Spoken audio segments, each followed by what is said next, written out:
Quando Sawyer Mercer, de 7 anos, com uma mochila do Homem-Aranha nos ombros, os joelhos esfolados e ainda sangrando, irrompeu pelas portas de vidro do restaurante de frutos do mar mais luxuoso de Savannah, às 11 horas da noite, e gritou uma única frase. Levaram minha mãe. Você é o único que pode salvá-la. Todos na sala de jantar presumiram que o menino estava perturbado ou fazendo alguma brincadeira imprudente. A segurança o agarrou pelo colarinho e tentou arrastá-lo para fora. Os clientes se viraram para olhar e depois desviaram o olhar. Ninguém acreditou em um menino de 7 anos vagando pelas ruas perto da meia-noite com sapatos rasgados e lágrimas manchando suas bochechas. Mas o menino não olhou para eles. Ele olhou através deles, através de todo o restaurante, e fixou seu olhar no homem sentado na mesa VIP ao fundo. O homem com uma cicatriz que ia da têmpora até o maxilar. O homem cujo nome Savannah sussurrava com medo. Jude Kessler, chefe do sindicato Kessler. E a maneira como o menino olhou, não suplicando, não implorando, apenas aqueles olhos verdes inundados de lágrimas, mas sem piscar, olhos que exigiam que a verdade fosse ouvida, fez Jude se lembrar de outro par de olhos, os olhos de Phoebe, os olhos de sua irmã. A última vez que ela implorou por ajuda, e ele chegou 15 minutos atrasado. 15 minutos custaram a vida de sua irmã. 15 minutos o transformaram em um homem que carregava um relógio parado no bolso de seu terno pelo resto de seus dias. E esta noite, quando um estranho com sua mochila de super-herói gasta olhou diretamente nos olhos do homem que a cidade inteira chamava de diabo e lhe disse para salvar sua mãe, Jude Kessler se levantou, porque ele havia jurado que nunca mais chegaria atrasado. O que aconteceu nas 6 horas seguintes transformaria aquela noite na mais sangrenta da história do submundo de Savannah, desmantelaria a maior rede de tráfico humano da costa leste e marcaria o início de uma família que ninguém nesta terra acreditaria que pudesse existir. Uma família nascida da escuridão, do sangue e de um menino de 7 anos mais corajoso do que qualquer adulto naquela sala naquela noite. Se esta história tocou você, clique em curtir para que mais pessoas possam ouvi-la. Compartilhe com alguém que precisará acreditar que a esperança ainda existe na escuridão. E inscreva-se para não perder as próximas histórias, porque toda história que contamos começa com um momento em que alguém escolhe não desviar o olhar. Mas para entender por que aquele menino de 7 anos correu pela noite de Savannah, por que ele sabia exatamente para onde sua mãe tinha sido levada e por que escolheu entrar no restaurante do diabo em vez de chamar a polícia, temos que voltar 14 horas antes. Naquela manhã cedo, antes que o sol tivesse tempo de tocar o topo dos pinheiros nos arredores de Ridgeport, Leah Mercer estava sentada no chão da cozinha de seu velho trailer, com as pernas cruzadas, uma caixa de lata enferrujada em sua frente, que ela mantinha escondida sob uma tábua solta do assoalho ao lado da geladeira. Ela contou o dinheiro, uma nota de cada vez, notas amassadas de $5, notas de $10 que ela havia alisado cuidadosamente, algumas notas de $20 ainda novas, do tipo que ela sabia exatamente de onde tinham vindo. $2.847. Ela contou novamente para ter certeza, seus lábios se movendo a cada número. Depois ficou muito quieta por um longo tempo, olhando para aquela pequena pilha de dinheiro com os olhos de alguém prestes a tocar algo que mal ousava acreditar que era real. Mais $153. Apenas mais $153. E seria o suficiente para comprar 2 passagens de ônibus para Portland, dar um depósito para o aluguel do primeiro mês de um quarto e desaparecer da vida de Bryce Denton para sempre. As mãos de Leah tremiam enquanto ela levantava a pilha de notas, mas não era de frio. Suas mãos tremiam porque estava perto. Porque pela primeira vez em 27 anos de vida, a liberdade não era uma ideia abstrata, mas um número específico. Algo que podia ser contado. Algo que podia ser segurado entre os dedos ásperos pela água da louça e pelas bandejas de servir. Ela alcançou a caneca de café no balcão e sua manga deslizou para trás, revelando o velho hematoma em seu pulso, agora desbotado de roxo para um verde amarelado doentio. A marca deixada da última vez que Bryce a agarrou quando ela tentou sair, 3 semanas antes. Leah puxou a manga para baixo por reflexo, seus olhos se voltando para a janela para verificar o estacionamento lá fora, um hábito que ela repetia em média a cada 15 minutos durante todo o dia. O reflexo de alguém que viveu com medo por tanto tempo que o medo se tornou o ritmo de sua respiração. O estacionamento estava vazio. Nenhuma caminhonete preta com o escapamento enferrujado. Leah soltou um pequeno suspiro que não percebeu que estava segurando. Ela alugou este trailer em dinheiro, sem contrato, escondido em um parque de trailers em Ridgeport, situado bem na divisa da cidade, a apenas alguns minutos da extremidade de Savannah. 2 quartos que, na verdade, eram apenas 2 espaços divididos por paredes finas. Água quente, que durava cerca de 7 minutos antes de acabar. Verões tão quentes que as molduras das janelas se deformavam. Inverno tão frio que Leah dormia com Sawyer em seus braços para que seus corpos pudessem se aquecer. Mas era o primeiro lugar que Leah podia chamar de seu. Mesmo que não fosse verdadeiramente dela, mesmo que fosse barato e temporário, era dela porque Bryce não sabia o endereço exato, embora soubesse que ela estava por perto. E sempre que ele aparecia, era sempre em seu local de trabalho, nunca aqui. Leah tinha 2 empregos. Durante o dia, ela servia mesas no Pearl Hobson's Diner, um pequeno lugar na rua principal de Ridgeport, que servia café da manhã e almoço para trabalhadores, mecânicos, caminhoneiros e donas de casa que paravam para um café depois de deixar os filhos na escola. À noite, ela lavava pratos no bar Rusty Nail, a 3 quarteirões de distância. Das 9 da noite até 1 da manhã, suas mãos ficavam submersas em água quente e sabão até a pele rachar e ficar vermelha. A cada semana, ela ganhava cerca de $400, se contasse as gorjetas. E a cada semana, ela colocava na caixa de lata tudo o que sobrava depois de pagar pelo trailer, comprar comida para Sawyer e reservar o suficiente para a gasolina. Pearl Hobson era a única pessoa neste mundo que sabia sobre a caixa de lata, sobre Portland, sobre o plano de desaparecer. Pearl tinha 68 anos, seu cabelo prateado preso no alto, seu avental sempre empoeirado de farinha e seus olhos tinham visto o suficiente da vida para não julgarem mais ninguém. 40 anos antes, Pearl tinha sido Leah, um marido violento, uma casa que parecia uma prisão. E em uma noite chuvosa, Pearl fugiu com $200 e uma filha de 3 anos nos braços. Ela reconstruiu sua vida com as próprias mãos, de lavar pratos a trabalhar como ajudante de cozinha e a abrir seu próprio restaurante. E ela via em Leah a sombra de quem ela mesma já fora.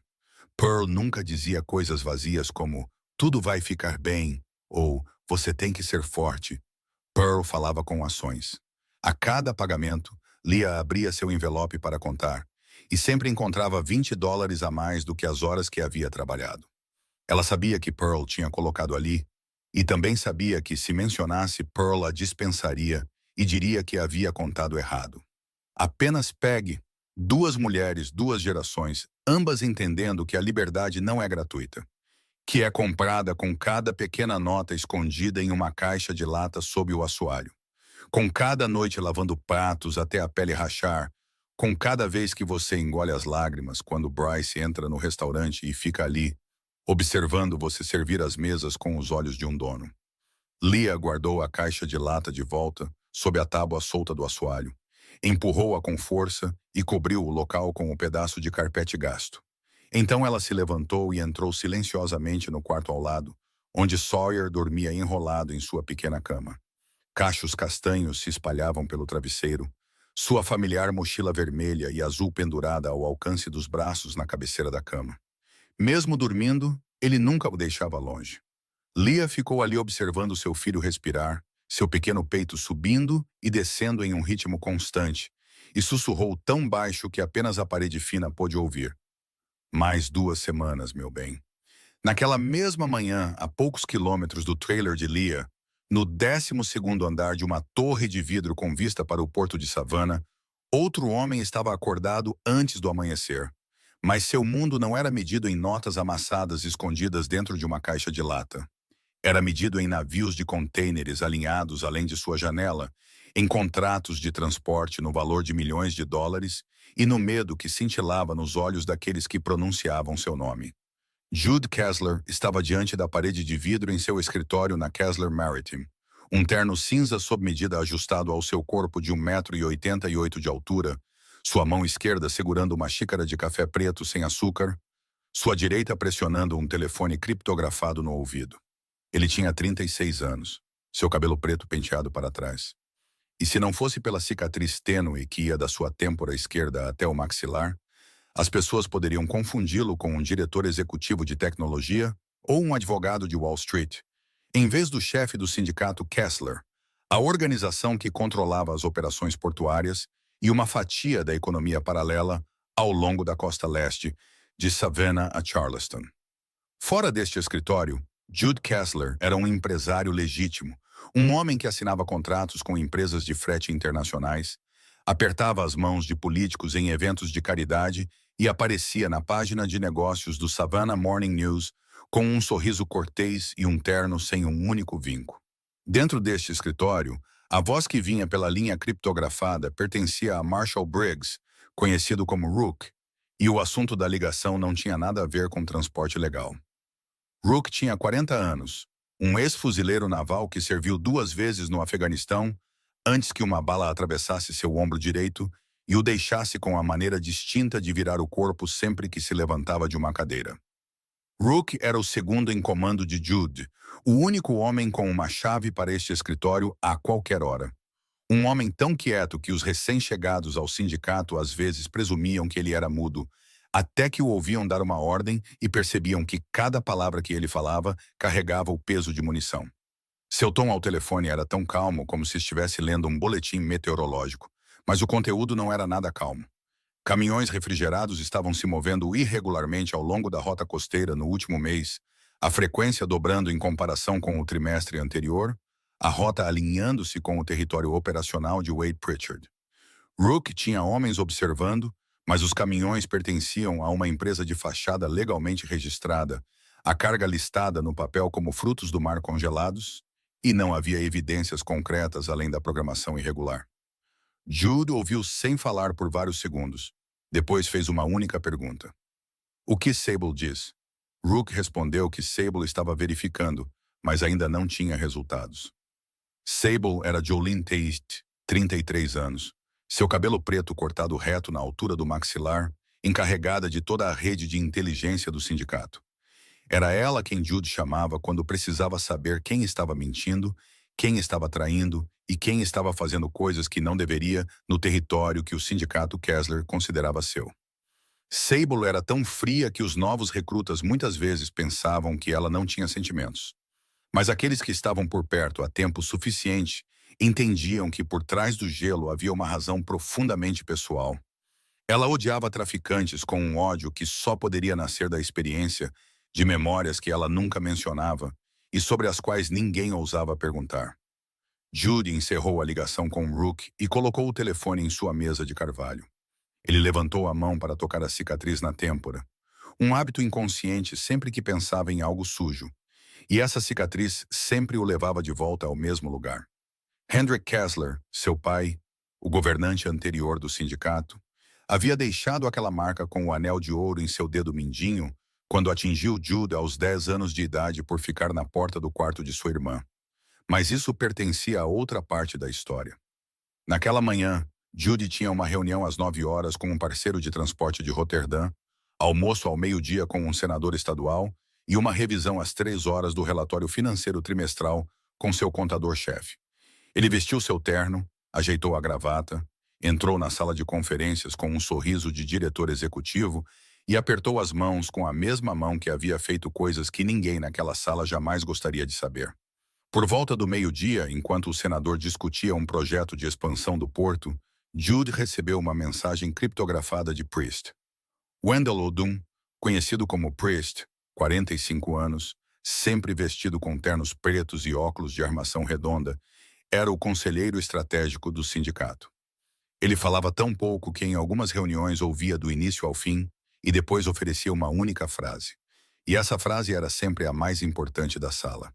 Ele tinha uma filha de 7 anos e sempre que a mencionava, sua voz se suavizava de uma maneira que ainda surpreendia aqueles que o conheciam há anos, como se 2 homens diferentes vivessem no mesmo corpo. Um Priest para o mundo e outro para sua filhinha. A mensagem de Priest foi breve, como sempre. Sable confirma que Pritchard aumentou a atividade, mas não há evidência suficiente para agir. Mais tempo é necessário. Jude leu, apagou e voltou à conversa com o senador como se nada tivesse acontecido. Mas debaixo da mesa, sua mão deslizou para o bolso interno do paletó, onde o relógio de pulso de Phoebe estava frio contra seu peito, e seus dedos se fecharam em torno dele com o hábito de um homem que viveu com a perda por tanto tempo que a perda se tornou algo que ele carrega o tempo todo. Wade Pritchard estava fazendo algo em seu território. Jude ainda não sabia exatamente o que, não tinha provas suficientes, não tinha a ligação específica para arrastar toda a cadeia para a luz. Mas ele sabia. Ele sabia com o instinto de alguém que viveu na escuridão por tempo suficiente para sentir o cheiro da podridão antes de ver sua fonte. E ele descobriria. Apenas não hoje. Enquanto Jude Kessler almoçava com um senador estadual em Savannah, a 10 minutos de distância, Leah Mercer carregava bandejas de comida de um lado para o outro entre as mesas no restaurante de Pearl Hobson. O suor úmido na nuca, as solas de seus tênis gastos pressionando o azulejo antigo, sua boca sorrindo para os clientes enquanto sua mente estava em algum lugar muito distante. Havia dias em que o corpo de Leah trabalhava como uma máquina enquanto seus pensamentos vagavam para o passado sem permissão, e este era um desses dias. Ela colocou um prato de ovos e torradas na frente do encanador familiar na mesa 4. Reabasteceu o café para 2 funcionários dos correios perto da janela, e enquanto inclinava a cafeteira, seus olhos avistaram uma jovem entrando com uma menina de cerca de 3 anos nos braços, a criança agarrada ao pescoço da mãe, enquanto a mãe beijava o topo de seu cabelo. E essa imagem levou Leah de volta ao Hospital Grady Memorial, em Atlanta, 24 anos antes. Leah tinha 3 anos. Sua mãe a sentou em uma cadeira na sala de espera da emergência. Disse, sente-se aqui e espere por mim. Então saiu pela porta. Leah esperou 1 hora, 2 horas, 6 horas. Sua mãe nunca mais voltou. Nunca. Nem um telefonema, nem uma carta, nem uma explicação. Leah se tornou uma criança do sistema de lares adotivos da Geórgia. E nos 14 anos seguintes, ela passou por 6 lares adotivos como um objeto passado de um par de braços para outro. A primeira família era gentil, mas se desfez após 2 anos quando o casal se divorciou. A segunda e a quarta eram fisicamente abusivas, do tipo de abuso que ninguém de fora via porque os hematomas estavam sempre escondidos sob as roupas. A terceira foi onde Leah aprendeu que existem tipos de dor piores do que ser atingida, dores que acontecem no escuro, atrás de uma porta de quarto trancada. E ela nunca falou sobre essa família com ninguém. Nunca. Nem mesmo agora. Aos 17 anos, Leah fugiu de seu último lar adotivo, viveu em um abrigo para sem-teto, trabalhou em qualquer emprego que pudesse encontrar, desde preparação de cozinha à limpeza de hotéis e empacotamento de compras, e sobreviveu acordando todas as manhãs, colocando os pés no chão e dizendo a si mesma que só precisava passar por aquele dia. Então, aos 19 anos, ela conheceu Bryce Denton. Bryce tinha 24 anos na época, um mecânico em uma pequena oficina com um sorriso largo e mãos ásperas de óleo de motor, e ele foi a primeira pessoa em sua vida a olhar para Leah e dizer, "Eu te amo." 3 palavras. 3 palavras que ela nunca tinha ouvido em 19 anos de vida. Nem de sua mãe, nem de famílias adotivas, nem de assistentes sociais, nem de ninguém. Bryce as disse e Leah acreditou nele, porque ela estava tão faminta por amor que não conseguia distinguir entre o amor verdadeiro e uma armadilha em forma de amor. Nos primeiros 6 meses, Bryce foi gentil. Ele abria as portas do carro para ela, cozinhava o jantar, a abraçava quando ela tinha pesadelos. Então, lentamente, peça por peça, o amor de Bryce revelou sua verdadeira face. Primeiro vieram as roupas. Vista isso. Não vista aquilo. Você parece vulgar. Depois os amigos. Aquele seu amigo é má influência. Não o veja mais. Depois o dinheiro. Dê-me seu salário. Eu administro as coisas melhor. E quando Leah começou a entender que estava vivendo em uma nova prisão, já era tarde demais, porque o primeiro golpe veio em uma noite de sábado, quando ela chegou 15 minutos atrasada em casa. E Bryce a socou no estômago, onde ninguém veria o hematoma. Ela tinha 20 anos quando descobriu que estava grávida de Sawyer. E o bebê dentro dela se tornou a única razão pela qual ela continuava acordando todas as manhãs. Continuava suportando, continuava sobrevivendo dia a dia, em um apartamento onde o amor havia se transformado em um punho. Ela deixou Bryce quando Sawyer tinha 5 anos, depois que ele a agrediu na frente do filho, e ela viu aqueles olhos verdes observando o pai bater na mãe com uma compreensão que nenhuma criança de 5 anos deveria possuir. Ela pegou seu filho e correu para a noite e nunca mais voltou. Mas Bryce não era o tipo de homem que aceitava ser deixado. Ele a encontrava. Ele sempre a encontrava. E cada vez que o fazia, ele não a agredia imediatamente. Ele simplesmente aparecia, sentado em sua caminhonete do outro lado da rua, observando-a ir para o trabalho, deixando-a saber que ele estava lá, mantendo o medo vivo e aquecido. O sino acima da porta do restaurante trouxe Leah de volta ao presente. Ela piscou e percebeu que o café havia transbordado da cafeteira em sua mão. Rapidamente limpou e se desculpou. Pearl a observava de trás do balcão com olhos que entendiam tudo, mas não diziam nada. Apenas um pequeno aceno que significava: estou aqui. Leah continuou trabalhando, carregando bandejas, servindo café, sorrindo para os clientes. E no meio da tarde, quando o restaurante ficou mais vazio, ela olhou para a janela e viu o carro da patrulha do condado estacionado do lado de fora. O oficial Tanner Boggs entrou, 29 anos, alto e magro, com um rosto jovem e olhos velhos. O tipo de olhos de alguém que viu muitas coisas feias no trabalho e ainda não se tornou insensível o suficiente para deixar de se importar. Boggs não estava lá por causa de uma chamada. Ninguém havia relatado nada. Ele veio porque estava preocupado.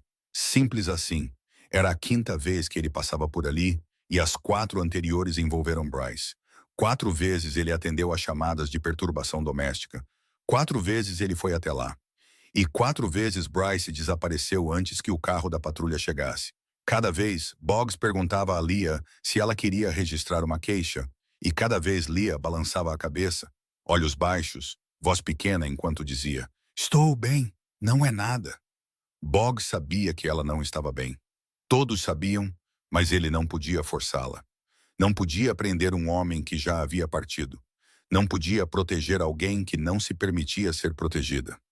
Hoje, Boggs pediu uma xícara de café e sentou-se perto da porta. E quando Leah a trouxe para ele colocou um novo cartão de visita na mesa, o 5º, porque sabia que ela havia perdido ou jogado fora os 4 anteriores. Meu número de celular está no verso, disse Boggs. Seu tom era firme, como se estivesse comentando sobre o tempo. Ligue a qualquer hora, 2 da manhã se precisar, eu virei. Leah pegou o cartão, seus dedos roçando as letras impressas. E desta vez, ela não o jogou fora. Naquela noite, depois que Sawyer adormeceu e o trailer mergulhou no silêncio, Leah levantou a tábua solta do assoalho, pegou a caixa de lata e colocou o cartão de Boggs dentro, bem ao lado da pilha de dinheiro, as 2 coisas que ela estava guardando para sobreviver. Dinheiro para fugir e o número de telefone da única pessoa no sistema legal que nunca parou de tentar por ela. Naquela noite, enquanto Leah colocava o cartão de visita do oficial Boggs na caixa de lata e a deslizava de volta para baixo do assoalho do trailer em Savannah, Jude Kessler sentava-se em sua mesa de sempre no canto mais distante do Leviatã, onde uma luz dourada suave caía sobre uma superfície de carvalho escuro, e ninguém se aproximava sem convite. Rook sentou-se à sua direita, de costas para a parede por hábito de soldado, seu olhar varrendo o restaurante a cada 15 segundos, mesmo com 4 guardas postados do lado de fora. Priest sentou-se à sua esquerda em um terno preto e óculos redondos, seu prato mal tocado, seu copo de vinho tinto apenas provado uma vez. Ele era sempre assim, comendo pouco, falando menos, mas quando falava, toda a mesa ficava em silêncio. O telefone criptografado de Judy vibrou no meio da refeição. Sable. Sua voz pelo alto-falante era plana como vidro. Nenhuma emoção, apenas fatos. Ela rastreou 3 caminhões refrigerados na última semana com placas ligadas a uma empresa de fachada conectada a Wade Pritchard. Confirmou horários irregulares, mas não encontrou evidências diretas ligando Pritchard à atividade de tráfico. Os caminhões pararam em locais legítimos. A documentação da carga estava limpa. Os motoristas não tinham antecedentes criminais. O elo perdido ainda estava faltando. Judy ouviu, disse, continue, e então pousou o telefone. E naquele instante, enquanto seus dedos tocavam a mesa fria, a memória o arrastou para um lugar que ele nunca desejou ir e nunca conseguiu escapar. A propriedade Kessler, fora de Savannah, 30 anos antes. Jude tinha 6 anos, de pé no corredor do andar de cima com as costas contra a parede, ouvindo seu pai, Hendrik Kessler, bater em sua mãe no quarto. O som de um tapa, um corpo caindo no chão, um grito interrompido. Hendrik governava o sindicato pelo medo, e governava sua família da mesma maneira. Ele batia em sua esposa porque ela o olhava de maneira errada. Ele batia em Jude porque o menino ousava perguntar por que ele estava batendo em sua mãe. Mas Hendrik reservava uma crueldade particular para Phoebe. A irmã mais nova de Jude, 2 anos mais nova, com olhos azul mar, e um sorriso que ano após ano desapareceu completamente de seu rosto.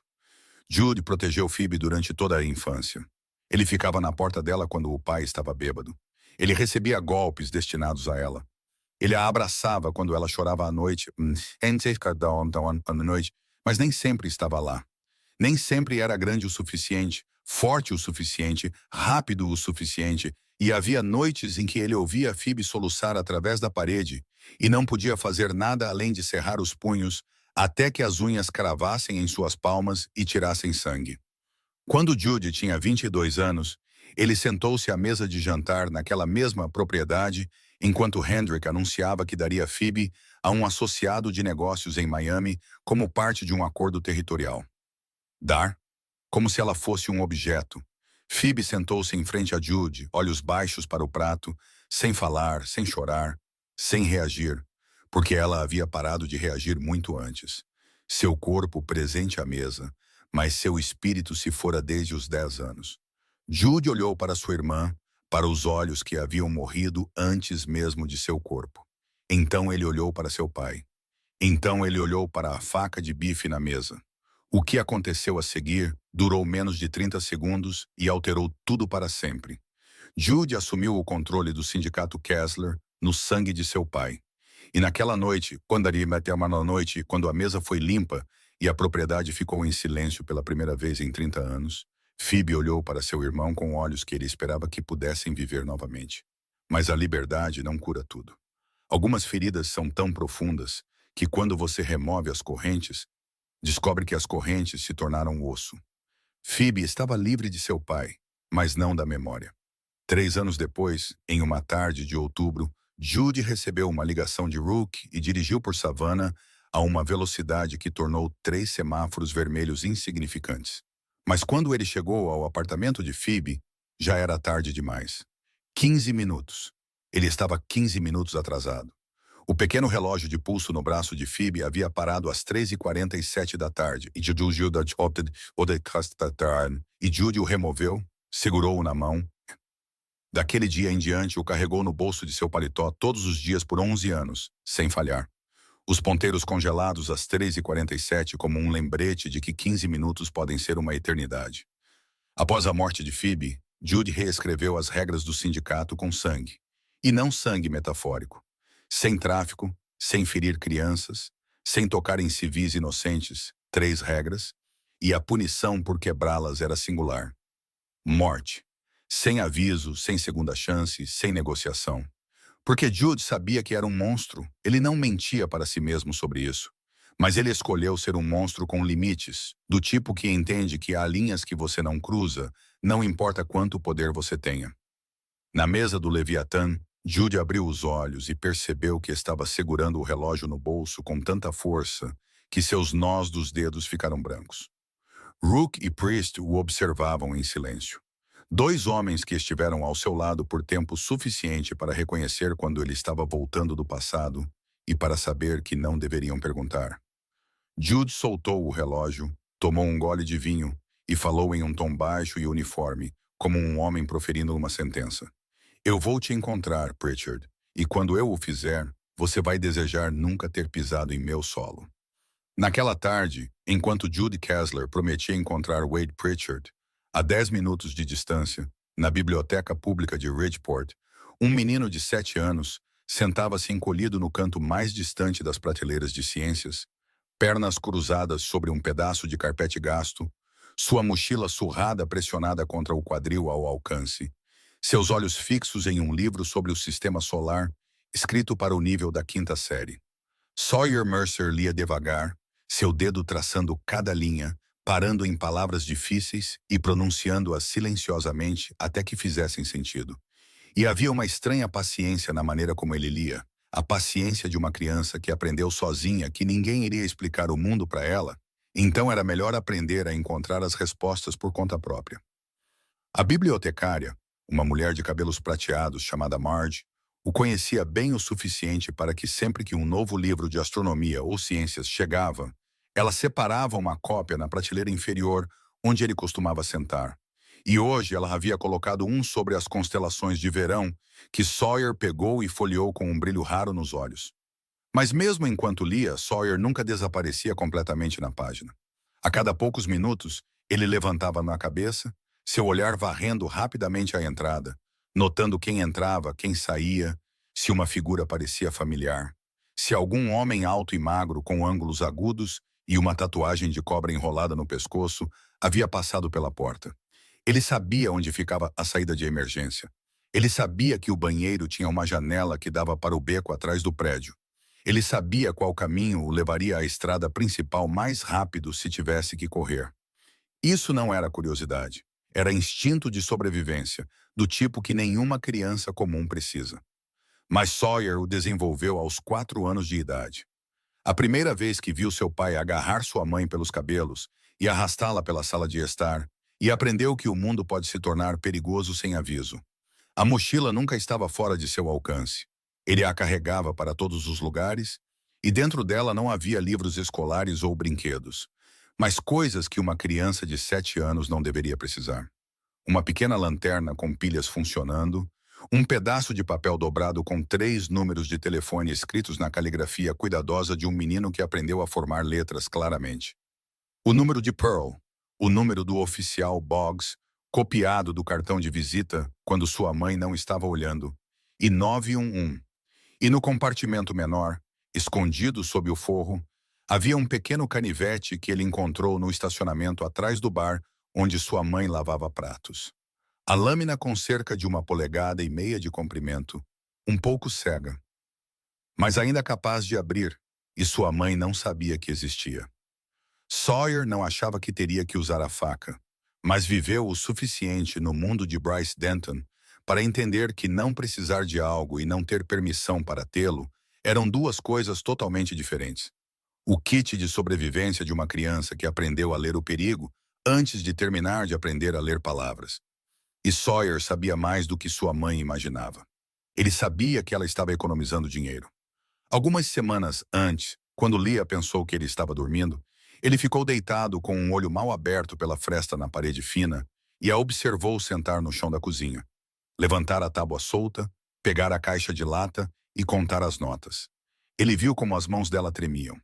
A maneira como ela olhava para a pequena pilha com medo e esperança entrelaçados, e ele entendeu, mesmo que ela não tivesse dito nada, que ela estava se preparando para levá-los para longe dali. Ele também sabia que ela tinha medo de seu pai. Ele sabia, pela maneira como o corpo dela enrijecia ao som de um escapamento enferrujado do lado de fora, pela maneira como ela fechava as cortinas todas as noites antes de acender a luz, pela maneira como ela sempre estacionava o carro de frente para a saída para uma fuga rápida, em vez de frente para a vaga.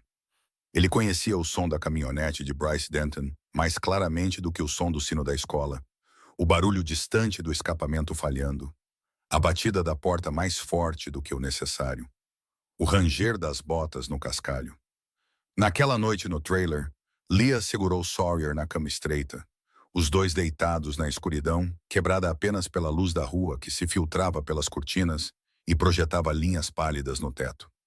Leah sussurrou no cabelo do filho, sua voz tão suave que era quase um sopro com forma. Vou te levar para longe daqui. Eu prometo. Sawyer não respondeu porque estava fingindo dormir, mas ouviu cada palavra e acreditou nela com a fé absoluta que só uma criança pode dar à pessoa que mais ama no mundo. Leah adormeceu primeiro, sua respiração se acalmando, seu corpo exausto se rendendo ao descanso superficial de alguém que nunca dorme profundamente de verdade. Sawyer ficou acordado, olhos abertos no escuro, ouvidos classificando cada som do lado de fora do trailer. Grilos, um carro passando ao longe, o vento deslizando pela moldura da janela deformada, Nenhum escapamento enferrujado esta noite. Esta noite era segura, mas Sawyer ainda não dormia porque ele era o guarda de sua mãe, e guardas não podem dormir. Mais $153. Mais 2 semanas. Mais 2 semanas é muito tempo quando a cobra já despertou. Na manhã seguinte, quando Leah saiu do trailer às 6 horas para o turno da manhã no Pearls, deixando Sawyer na cozinha de Pearl até a biblioteca abrir mais tarde, Bryce Denton dirigiu sua caminhonete preta com o escapamento enferrujado para o estacionamento do parque de trailers nos arredores de Ridgeport. Ele não estava com pressa. Ele nunca se apressava quando fazia coisas assim, porque a lentidão era parte do poder que ele acreditava possuir. O poder de entrar e sair da vida de uma mulher quando quisesse. Uma mulher que ele considerava propriedade. Bryce tinha 32 anos, alto e magro, com um maxilar afiado e olhos estreitos que avaliavam todos que ele olhava. Uma tatuagem de cobra enrolada da clavícula até atrás da orelha, e qualquer um que o conhecesse diria que aquela tatuagem não era decoração, mas a introdução mais honesta que ele já ofereceu. Ele sabia qual trailer era o de Leah, não porque ela lhe deu o endereço, mas porque ele a seguiu por tempo suficiente, estacionando na estrada e observando-a dirigir para casa todas as noites, memorizando o número, marcando-o no mapa em sua cabeça da maneira que um homem marca território. A porta do trailer tinha uma fechadura barata que Bryce abriu em menos de 10 segundos com uma chave de fenda. Ele entrou e começou a procurar. Não por algo específico, pelo menos não no início. Ele abriu armários, revirou itens na cozinha, puxou roupas do armário do quarto, e cada movimento carregava a deliberação de alguém que queria deixar um rastro, queria que Leah voltasse para casa e soubesse que ele esteve lá, que não havia lugar onde ela pudesse se esconder que ele não pudesse encontrar. Então ele encontrou a caixa de lata sob a tábua solta do assoalho ao lado da geladeira. Sob o pedaço de carpete gasto, a caixa de lata enferrujada que Leah havia contado e recontado por meses. Bryce a abriu, viu a pilha de dinheiro dentro e seu rosto mudou. Não por causa do dinheiro. $2.847 era uma quantia pequena para ele. Não valia sua preocupação. O que torceu sua expressão foi o que o dinheiro significava. Leah estava economizando. Leah estava planejando. Leah estava se preparando para partir. E para Bryce Denton, uma mulher querendo partir não era uma questão de coração partido, mas de propriedade. Como sua caminhonete decidindo ligar sozinha e ir embora sem ele ao volante. A raiva que surgiu nele não era alta, não era gritada, mas silenciosa e fria. A raiva de um homem obcecado por controle. Ele pegou cada nota e enfiou o dinheiro no bolso da jaqueta. Então ele olhou ao redor do trailer e começou a quebrar coisas. A fotografia presa na geladeira por um ímã. Leah e Sawyer no parque com Sawyer sorrindo e fazendo um V com 2 dedos. Ele a arrancou e a rasgou ao meio. A pilha de livros da biblioteca cuidadosamente arrumada ao lado da cama de Sawyer. Ele os varreu para o chão, rasgando a capa do livro de astronomia que o menino estava lendo. Ele não estava destruindo fotos porque odiava fotografias ou livros. Ele os estava destruindo porque queria que Leah entendesse que tudo o que ela construía poderia ser esmagado por ele em minutos. Que ela não possuía nada. Que o controle era a única coisa que fazia Bryce sentir que existia neste mundo, e ele nunca o liberaria. Mas hoje, Bryce não parou por aí. Ele tinha outro plano. Ele saiu do parque de trailers, pegou a interestadual em direção à savana, e 10 minutos depois, estacionou em frente a uma concessionária de carros usados na estrada circular sul, uma placa pintada de azul dizendo Pritchard Vendas de Carros, com palavras menores abaixo prometendo bons carros, bons preços, boas pessoas. Wade Pritchard sentou-se em um escritório particular atrás do showroom, 55 anos, corpulento, cabelo prateado, penteado para trás, vestindo uma camisa havaiana vermelha sobre calças caqui e carregando o sorriso largo e permanente de um vendedor de carros, do tipo que faz você querer confiar nele até olhar em seus olhos e perceber que o sorriso nunca os alcançou. Bryce sentou-se em frente a Wade e falou claramente. Tenho mercadoria para quitar uma dívida. Ele devia dinheiro de jogo a Wade, o suficiente para que Wade pudesse ter enviado homens para quebrar suas 2 pernas se quisesse, e Bryce sabia que o prazo estava próximo. Wade ouviu, assentiu lentamente, Depois abriu um caderno de couro marrom escuro da gaveta de sua mesa. Ele virou para a próxima página em branco, e Bryce viu que as páginas anteriores não listavam nomes, mas números. Número 1, número 2, número 3, até o número 11, cada um acompanhado por algumas breves linhas de descrição. Idade, altura, peso, cor do cabelo, condição de saúde, como um inventário em um armazém. Wade escreveu 12 e depois olhou para cima. Ela será a número 12, 27 anos, branca, cabelo castanho. Certifique-se de que ela esteja limpa, sem marcas recentes. Os clientes não gostam de mercadoria danificada. Bryce engoliu em seco. Ele não comentou, não objetou, não demonstrou nojo porque havia vendido sua alma há muito tempo, e adicionar mais um pedaço não fazia diferença. Enquanto Wade escrevia, o olhar de Bryce se desviou para um pequeno armário de vidro contra a parede no canto do escritório. Dentro não havia troféus ou prêmios, mas joias, pulseiras, colares, anéis, presilhas de cabelo, cada um colocado em seu próprio quadrado de veludo preto como em uma joalheria fina. Mas isso não era mercadoria para venda. Wade percebeu que Bryce estava olhando e sorriu. O sorriso de um homem orgulhoso de sua coleção. Pequenas lembranças, disse Wade levemente, como se estivesse discutindo selos ou moedas antigas. Toda mulher tem uma história. Gosto de guardar um capítulo. Bryce engoliu em seco novamente. Ele não ofereceu reação porque a essa altura já havia passado do ponto de fingir que tinha limites que não cruzaria. Wade fechou o caderno e delineou o plano. Bryce atrairia Leah para um armazém abandonado em uma zona industrial fora de Savannah com a isca perfeita. Papéis renunciando à custódia de seu filho. Wade entendia mulheres como Leah. Mães que caminhariam para o próprio inferno se a segurança de seu filho esperasse no final. No armazém, um caminhão refrigerado disfarçado de transportador de frutos do mar estaria pronto, transportando a vítima para o pequeno porto de águas escuras na costa sul, depois para um barco de pesca em direção ao mar, depois para o México, e então desaparecendo em um mundo que ninguém poderia rastrear. Bryce dirigiu de volta passando pelo parque de trailers, diminuindo a velocidade ao passar pelo trailer de Leah, olhando-o no espelho retrovisor com o olhar de um homem que já havia proferido seu julgamento. Ninguém sai até que eu diga que pode. A ligação veio às 7 horas da noite, logo depois que Leah terminou seu turno no Pearls e sentou-se em seu carro no estacionamento, tão exausta que teve que fechar os olhos por um minuto inteiro antes de girar a chave. A voz de Bryce ao telefone era estranhamente calma, sem rosnado, sem ameaça aberta. O tom que ele só usava quando queria algo dela. Meu advogado redigiu os papéis renunciando à custódia. Você vem assinar, eu desapareço da sua vida. Esta noite, no antigo armazém no Parque Industrial de Whitfield. Você conhece o lugar? Então ele desligou. Leah ficou imóvel no banco do motorista, ambas as mãos agarrando o volante, seu coração batendo contra as costelas com força suficiente para doer. Seus instintos gritavam.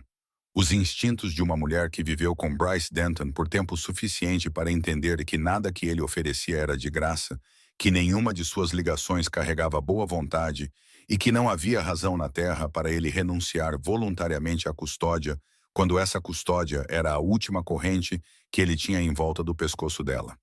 Era uma armadilha. Ela sabia que era uma armadilha. Mas então ela pensou no papel de renúncia à custódia. Se Bryce assinasse, ele perderia toda a reivindicação legal sobre Sawyer.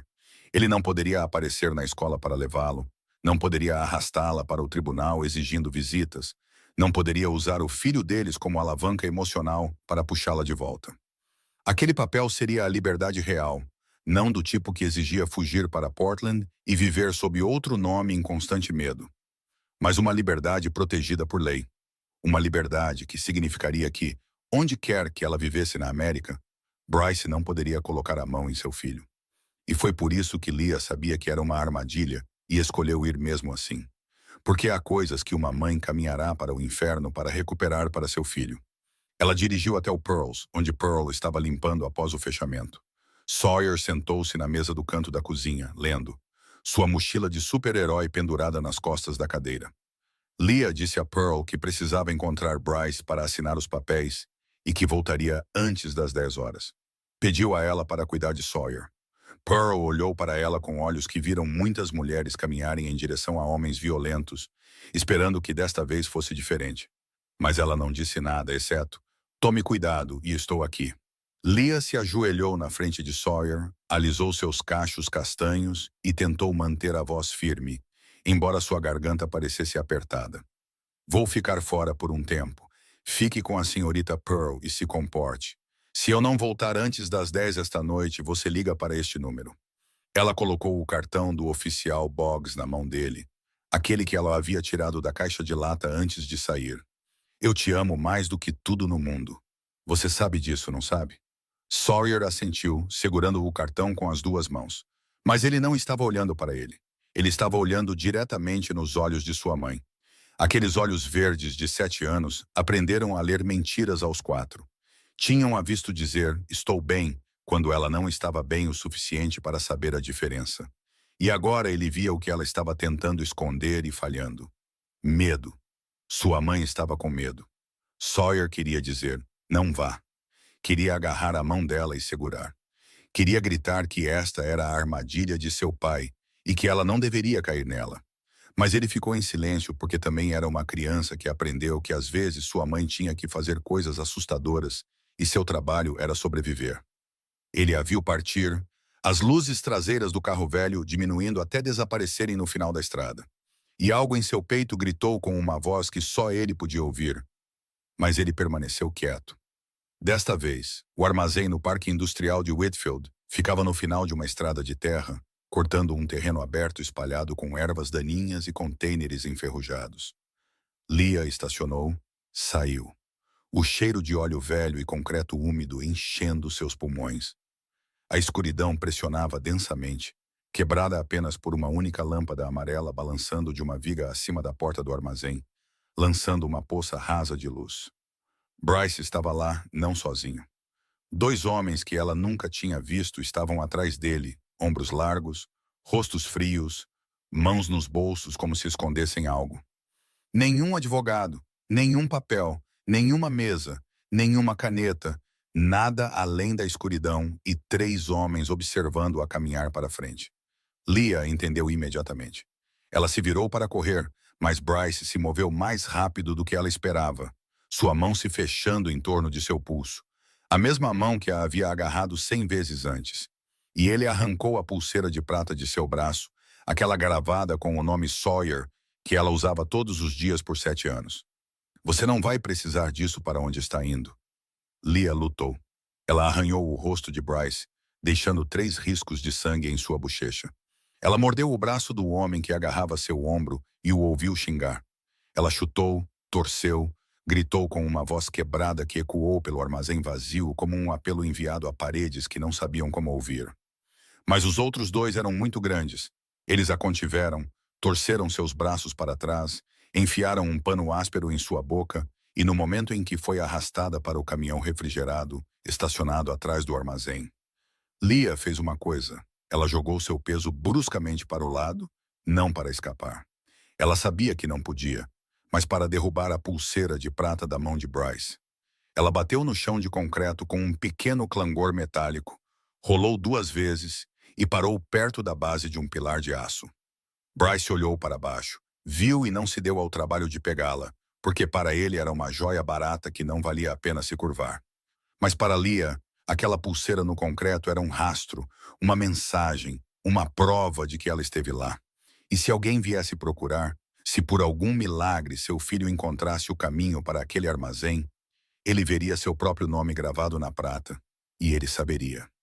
As portas do caminhão se abriram e Leah foi empurrada para dentro. Frio, escuro, o cheiro persistente de peixe congelado misturado com suor e medo. 4 outras mulheres já estavam lá.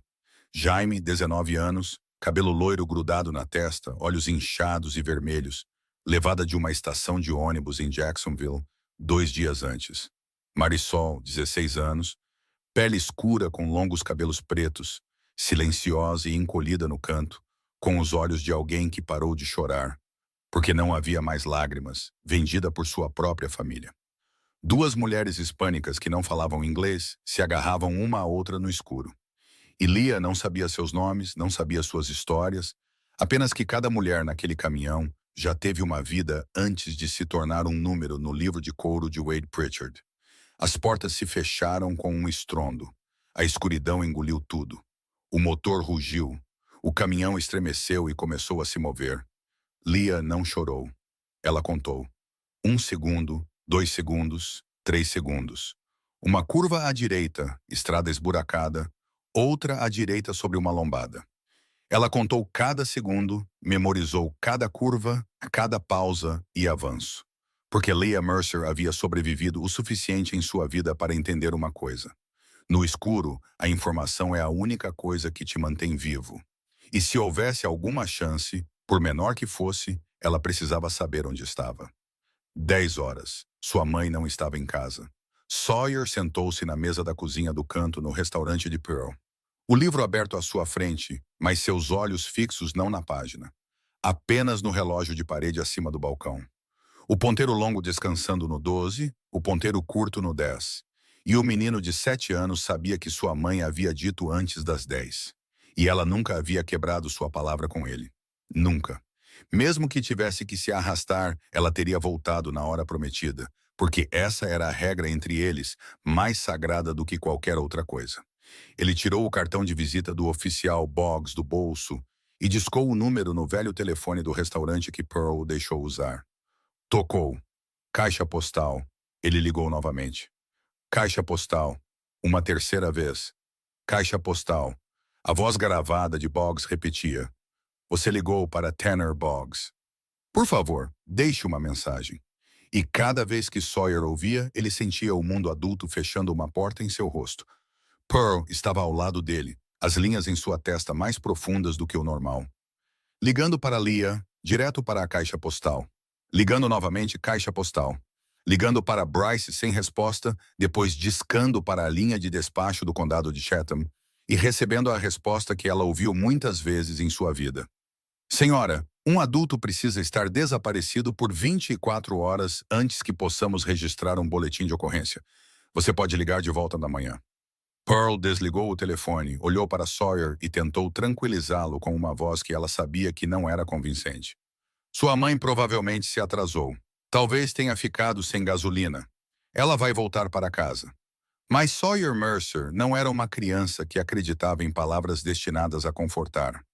Ele parou de acreditar na primeira vez que viu seu pai bater em sua mãe e no dia seguinte ouviu seu pai dizer, eu te amo, me desculpe, e viu sua mãe assentir e o ciclo recomeçar. Ele parou de acreditar quando um professor disse, tudo vai ficar bem, depois que ele foi para a escola com um hematoma no braço e nada ficou bem. Ele parou de acreditar em garantias há muito tempo. E agora, às 10h15 da noite, com sua mãe desaparecida, o telefone dela desligado, a polícia inútil, Boggs não atendendo, o menino de 7 anos sentou-se à mesa da cozinha e tomou uma decisão que nenhuma criança deveria ter que tomar. Ele se levantou, pegou sua pequena mochila das costas da cadeira, passou os braços pelas alças, apertou-as. Vou encontrar a mamãe. Pearl se lançou para agarrá-lo, mas Sawyer escapou em um instante, rápido como um peixe entre os dedos abertos, porque ele praticou desaparecer a vida inteira. Aprendeu quando correr e como correr para que os adultos não pudessem reagir a tempo, e antes que Pearl pudesse chamar seu nome uma segunda vez, a porta dos fundos do restaurante se fechou e o menino desapareceu na noite de Ridgeport. Ele correu para o trailer, 5 minutos a pé. Ele conhecia todos os atalhos, todas as cercas com uma brecha para passar, cada pedaço de terreno aberto ligando as fileiras de casas. Quando chegou ao parque de trailers com a respiração ofegante, a camisa úmida de suor, ele viu a porta do trailer aberta. Não aberta porque sua mãe esqueceu de trancá-la. Aberta porque alguém a arrombou.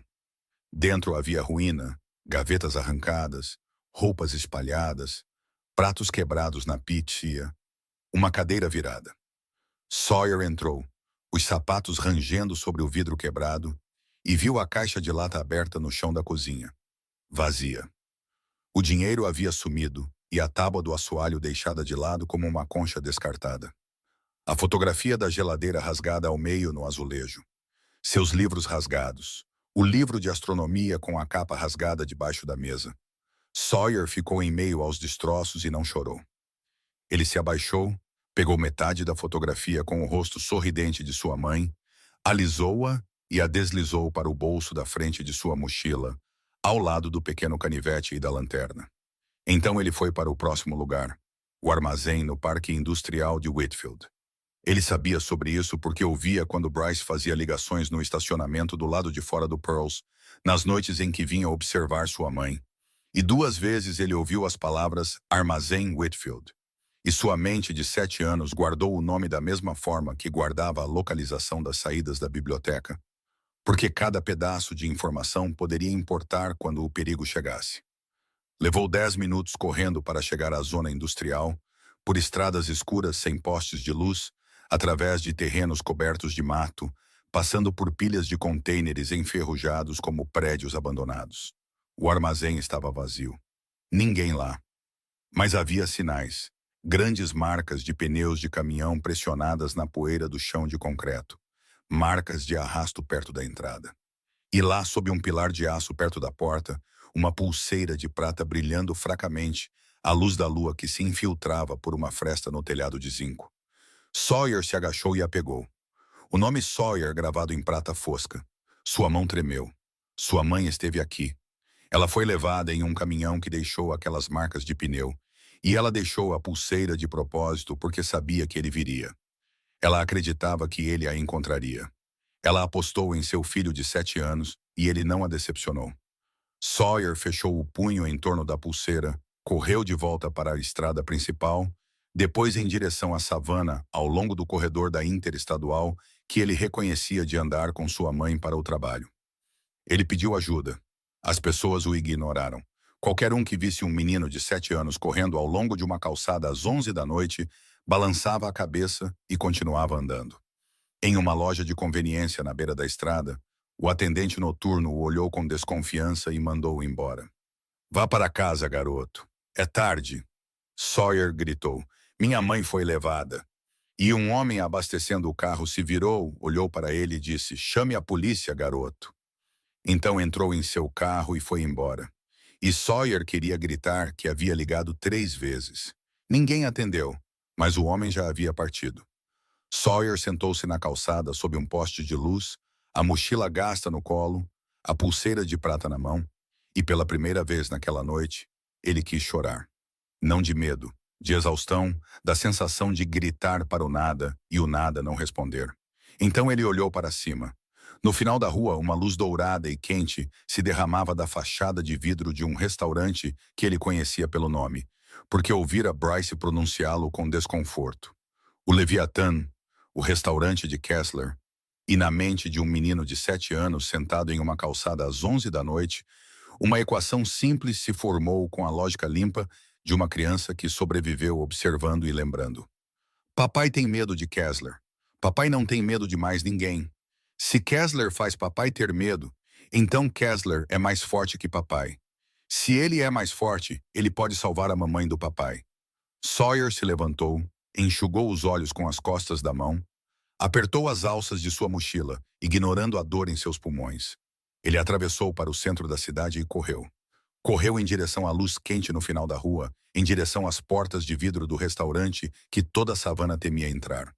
Correu com pernas de 7 anos, tremendo de fadiga, mas incapaz de parar porque sua mãe estava em algum lugar no escuro, e ele era a única pessoa no mundo procurando por ela.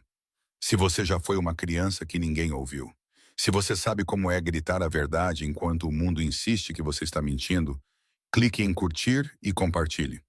Porque o que este menino faz a seguir provará que, às vezes, a menor pessoa na sala é a mais corajosa. E foi assim que Sawyer Mercer chegou a ficar em frente ao homem mais perigoso de Savannah. Não porque ele era corajoso, mas porque não havia mais ninguém. Ao comando silencioso de Jude, o segurança soltou o colarinho do menino e deu 2 passos para trás, ainda olhando para ele com a confusão de um homem que não entendia o que estava testemunhando. O Leviatã ficou em silêncio. 30 clientes sentaram-se congelados, observando enquanto a criança, com a mochila surrada, era conduzida por mesas de linho branco em direção ao canto VIP, onde qualquer um em Savannah há tempo suficiente sabia que apenas um homem se sentava. Sawyer parou na mesa e olhou para os três homens que o olhavam de cima. Rook estava atrás de Jude, de costas para a parede, sua mão direita repousando sobre o abdômen em uma posição que Sawyer reconheceu imediatamente como próxima da arma sob o paletó, porque ele tinha visto filmes e homens suficientes no parque de trailers para saber o que aquela postura significava. Priest sentou-se à esquerda, pousando lentamente seu copo de vinho, os olhos se estreitando atrás de armações redondas enquanto avaliava a ameaça. Mesmo que a ameaça mal tivesse 1,20 m de altura e não pesasse 25 quilos. E Jude sentou-se em frente a ele, a cicatriz da têmpora ao maxilar tênue sob a luz dourada. Olhos cinzentos fixos no menino sem piscar. Sawyer também não piscou. Ele havia olhado nos olhos de Bryce Denton muitas vezes para temer os olhos de homens adultos, mesmo que esses olhos pertencessem a um chefe da máfia. Jude falou, sua voz baixa, mas não fria. Sente-se, conte-me. Sawyer não se sentou. Sentar em uma cadeira baixa o tornaria menor, e ele precisava ser visto de igual para igual. Precisava ser ouvido como uma pessoa e não como uma criança em pânico. Então ele ficou de pé e contou rápido, preciso, claro o suficiente para que Priest, que estava levantando seu vinho, parasse no meio do movimento, pousasse o copo e levantasse a cabeça com algo além de suspeita em seu olhar. Sua mãe saiu às 7 para encontrar seu pai para assinar os papéis de renúncia à custódia. Ela prometeu voltar antes das 10. Ela não voltou. O telefone dela estava desligado. Ele ligou para o oficial Boggs 3 vezes. Caixa postal. A senhorita Pearl ligou para o despacho. Eles disseram, espere 24 horas. Ele correu para casa. A porta estava arrombada. O trailer revirado. A caixa de lata onde sua mãe guardava dinheiro para fugir para Portland estava vazia. Seus livros estavam rasgados, a fotografia deles rasgada ao meio. Ele correu para o armazém de Whitfield porque ouviu seu pai dizer o nome no telefone. O armazém estava vazio, grandes marcas de pneus de caminhão no chão, marcas de arrasto do lado de fora, e no concreto ele encontrou isso. Sawyer abriu a mão e colocou a pulseira de prata na mesa de carvalho escuro em frente a Jude. O metal estava fosco por anos de uso. O nome Sawyer gravado em letras finas e baratas, do tipo feito em um quiosque de joias de shopping, do tipo que uma mãe que trabalha em 2 turnos compra não porque é bonito, mas porque quer o nome de seu filho perto de seu coração a cada minuto de cada dia. A pulseira jazia entre pratos meio comidos e um copo de vinho tinto, pequena e deslocada em um mundo de homens poderosos, mas mais pesada do que tudo o mais na mesa. Jude olhou para ela. Rook olhou para ela, e Rook falou baixo, apenas para Jude e Priest. Bryce Denton, eu conheço o nome. Um pequeno corredor para Wade Pritchard. Cobra dívidas, move produtos. Devia dinheiro de jogo a Pritchard. O silêncio se adensou ao redor da mesa. Priest apoiou os dedos na madeira e bateu uma vez, um hábito quando estava processando. Então ele encontrou os olhos de Jude em uma troca sem palavras forjada ao longo de 14 anos. Se Denton estava entregando mulheres a Pritchard para quitar dívidas, este era o elo. A conexão direta ligando Wade Pritchard ao tráfico. O elo que Sable caçava há 2 anos.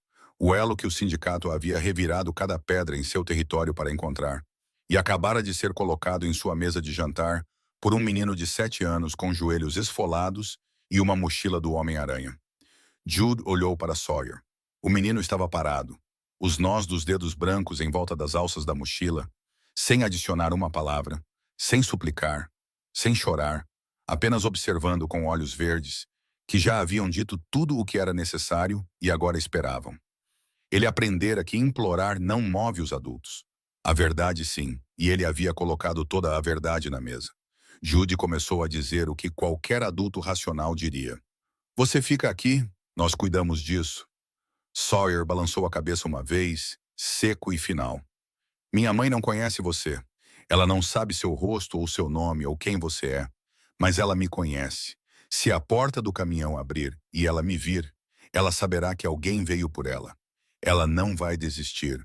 Se ela só vir estranhos, ela vai pensar que vocês estão com meu pai e ela ficará com mais medo. Eu tenho que ir. Priest olhou para Jude. Rook olhou para Jude. E Jude olhou para o menino de 7 anos diante dele com um argumento mais afiado do que muitas negociações em que ele havia participado. E naqueles olhos verdes, Ele viu algo que reconheceu porque uma vez o carregou ele mesmo aos 10 anos de idade. De pé em frente à porta do quarto de Phoebe, pequeno demais para lutar contra seu pai, mas cheio de amor demais para ir embora. Não era coragem, era amor que se recusava a desistir. Priest falou antes que Judy pudesse dar uma ordem, e sua voz não carregava emoção, apenas o peso frio da lógica de um homem que se sentou ao lado de Judy por 14 anos e nunca ofereceu o conselho errado. Denton trabalha para Pritchard. Se você agir sobre isso esta noite, não estará apenas resgatando uma mulher. Estará declarando guerra a Pritchard em seu próprio território. Tudo o que você construiu ao longo de 14 anos, a Kessler Maritime, as rotas de navegação, os laços políticos, os contratos estrangeiros, tudo pode desmoronar em uma única noite por uma mulher que você nem conhece. O silêncio se seguiu. Do tipo que pressiona os ombros e força todos na mesa a sentir a gravidade do que está prestes a ser decidido. Rook ficou imóvel atrás de Jude, olhos para a frente, mãos ainda perto de sua arma, esperando com a paciência de um soldado acostumado a ficar em silêncio antes da batalha. Sawyer ficou na mesa, dedos brancos em volta das alças de sua pequena mochila, sem dizer mais nada, porque aprendeu cedo que suplicar não move os adultos, que as lágrimas os deixam desconfortáveis, mas não decisivos, e que apenas a verdade tem peso. E sua verdade estava na mesa, na pulseira de prata fosca, entre pratos inacabados e um copo de vinho. Jude olhou para a pulseira, o nome Sawyer gravado em letras baratas, do tipo comprado com gorjetas de horas extras e exaustão. Sua mão deslizou para o bolso da jaqueta, fechando-se em torno do relógio de Phoebe, frio e imóvel, congelado às 3h47 por 11 anos. Um lembrete constante de 15 minutos atrasado. Ele pensou em Phoebe. No custo de chegar tarde demais, de abrir a porta do apartamento dela e encontrar o mundo já acabado. E a lacuna de 15 minutos que se tornou um vazio permanente dentro de seu peito que dinheiro, poder e tempo não podiam preencher. Priest não estava errado. Ele nunca estava quando se tratava de estratégia. Se Jude atacasse Pritchard esta noite, não seria um resgate. Seria guerra. E a guerra não tocaria apenas ele. Rook tinha uma vida, mesmo que vivesse como se não tivesse. Priest tinha uma filha de 7 anos dormindo em casa. A menina cujo nome suavizava sua voz de maneiras que poucos acreditavam ser possível. Sable carregava um passado do qual ainda tentava fugir. 200 homens sob seu comando tinham famílias esperando por eles. Destruir um império por uma estranha. Então Jude olhou para Sawyer, para os olhos verdes de 7 anos, que viram um pai bater em uma mãe, viram um trailer revirado, pegaram uma pulseira do chão de um armazém, correram por uma cidade que não ouvia, entraram no restaurante do diabo porque todas as outras portas estavam fechadas. E Jude se lembrou de si mesmo aos 10 anos, de pé do lado de fora da porta do quarto de Phoebe na propriedade Kessler, punhos cerrados, ouvindo seu pai do outro lado. Pequeno demais para lutar, fraco demais para vencer, mas cheio de amor demais para ir embora. O menino à sua frente não era o mesmo em circunstâncias. Ele era o mesmo em essência, o mesmo amor desesperado que se recusa a render-se, mesmo quando em desvantagem. Jude falou, sua voz firme, cada palavra carregando 14 anos de construção e 11 anos carregando um relógio parado. Eu construí este império sobre uma regra. Sem tráfico, sem ferir crianças. Eu escrevi essa regra com sangue e matei qualquer um que a quebrou. Se eu ficar aqui esta noite, olhar para esta pulseira e escolher os negócios em vez de uma mãe trancada em um caminhão em meu território, então essa regra é uma mentira. E se for uma mentira, então não sou diferente do meu pai. Priest o estudou por um longo momento por trás das lentes redondas, que mediram inúmeros homens e reconheceram a verdade quando a ouviram. Então ele assentiu uma vez. Aceitação. Jude se levantou. A partir daquele segundo, tudo se moveu como um relógio de corda liberado. Rook pegou seu telefone criptografado e chamou os homens, a voz cortada. Coordenadas e números apenas. Sable recebeu a ordem através de seu fone de ouvido e começou a rastrear o sinal de Bryce Denton imediatamente. Priest contatou uma linha silenciosa dentro do Departamento de Polícia de Savannah e exigiu contato urgente com o oficial Boggs. Jude olhou para Sawyer. Você vai com Sable. Não saia de perto dela. Prometa-me. Sawyer assentiu. Eu prometo. 10 minutos depois, 4 SUVs pretos saíram de trás do Leviatã com as luzes apagadas. 12 homens armados cortando a noite de savana como predadores. Dentro do restaurante, os clientes olhavam através do vidro enquanto o comboio desaparecia. Depois voltavam para seus pratos, incapazes de engolir mais uma mordida. No banco de trás do terceiro SUV, Sawyer sentou-se ao lado de Sable, a mochila vermelha e azul no colo, a pulseira de prata cerrada no punho, olhando para a frente na escuridão, engolindo a estrada. Sable olhou para ele, para o rosto pequeno, o sangue seco em seus joelhos esfolados, os olhos verdes sem piscar, e ela viu uma sombra de si mesma naquela idade, magra, assustada, sozinha, exceto que ninguém tinha vindo por ela. Você é um garoto corajoso, ela disse baixinho. Sawyer não olhou para ela. Eu não sou corajoso. Eu só não tenho mais ninguém. Enquanto os SUVs pretos do sindicato Kessler cortavam a noite de savana, dentro de um caminhão refrigerado movendo-se por uma estrada que Leah não podia ver, ela contou 47 minutos desde que saíram do armazém. 3 curvas à direita, uma à esquerda, 2 lombadas, o que significava que haviam passado perto de uma área residencial, depois uma longa corrida ininterrupta, o que significava rodovia ou interestadual. Leah manteve o tempo batendo o dedo levemente contra o chão de metal uma vez por segundo, contando em sua cabeça, armazenando cada detalhe com o instinto que 27 anos de sobrevivência haviam esculpido em seus ossos. Então o cheiro de sal entrou pela estreita ventilação do teto, fraco no início, depois mais forte, e Leah soube perto da água, perto de um porto. Ao lado dela, Jaime estava desmoronando. A jovem de 19 anos, com o cabelo loiro encharcado de suor, respirava rápido e superficialmente. A respiração de alguém prestes a desmaiar de pânico, olhos arregalados no escuro, seu corpo tremendo. 2 dias em cativeiro, 2 dias sem comida, 2 dias sem saber para onde estava sendo levada. Ela estava se despedaçando na frente de Leah.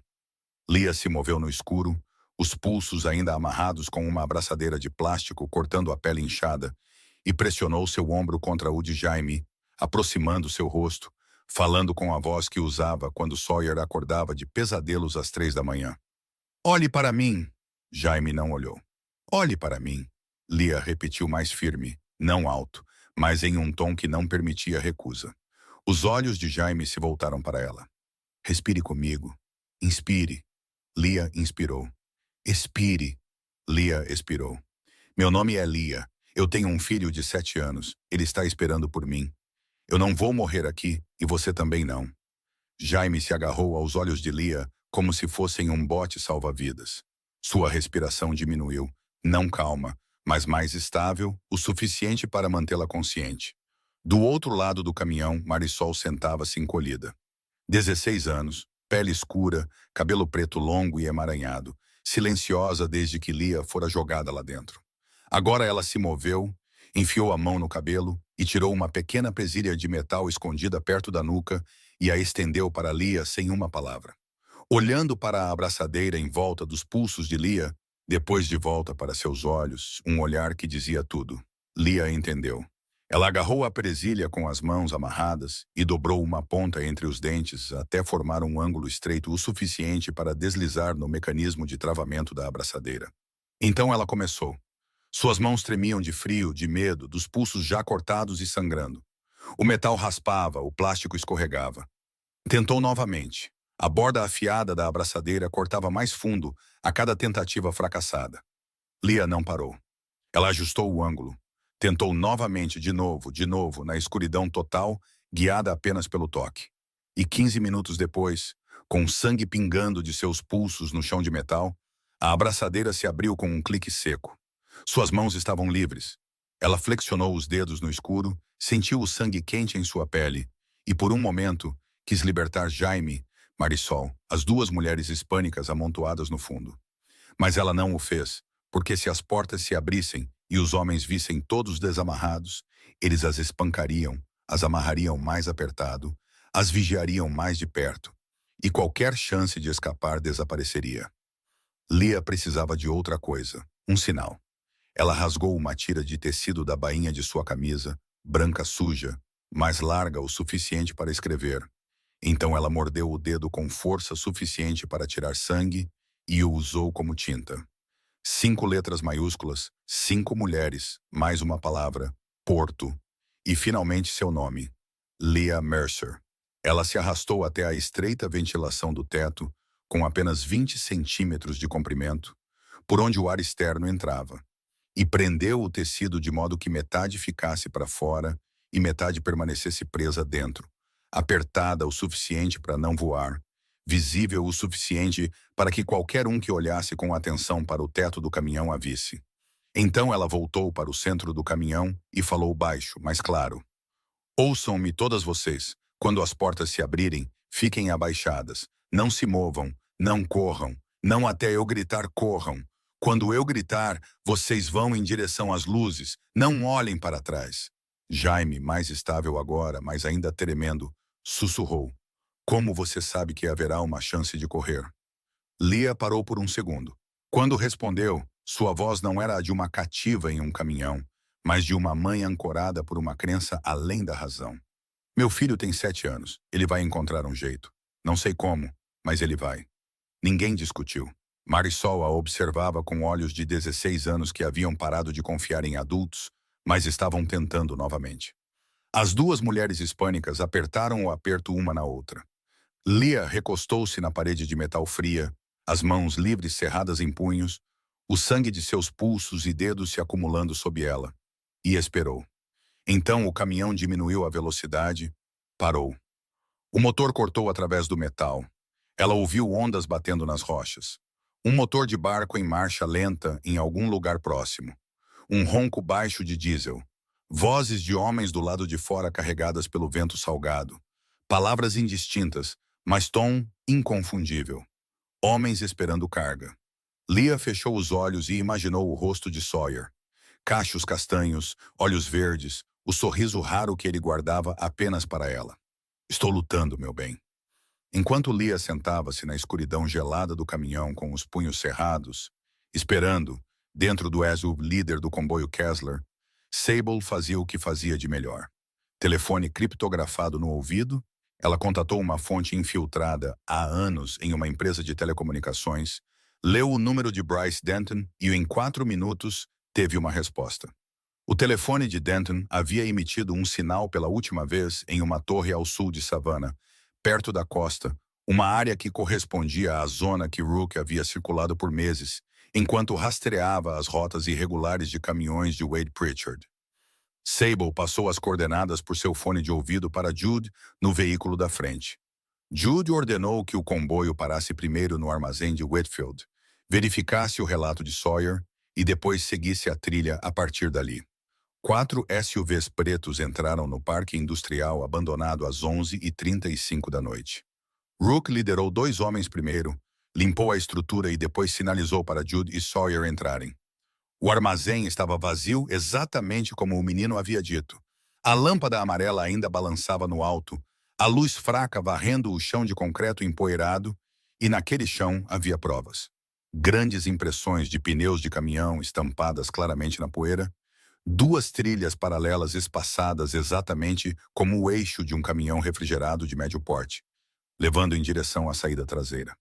Sawyer deu um passo à frente, apontou para a base de uma coluna de aço perto da porta, o local exato onde encontrara a pulseira, depois indicou a longa marca de arrasto que ia da entrada principal para o fundo, a marca de alguém sendo puxado enquanto seus pés tentavam se firmar no chão.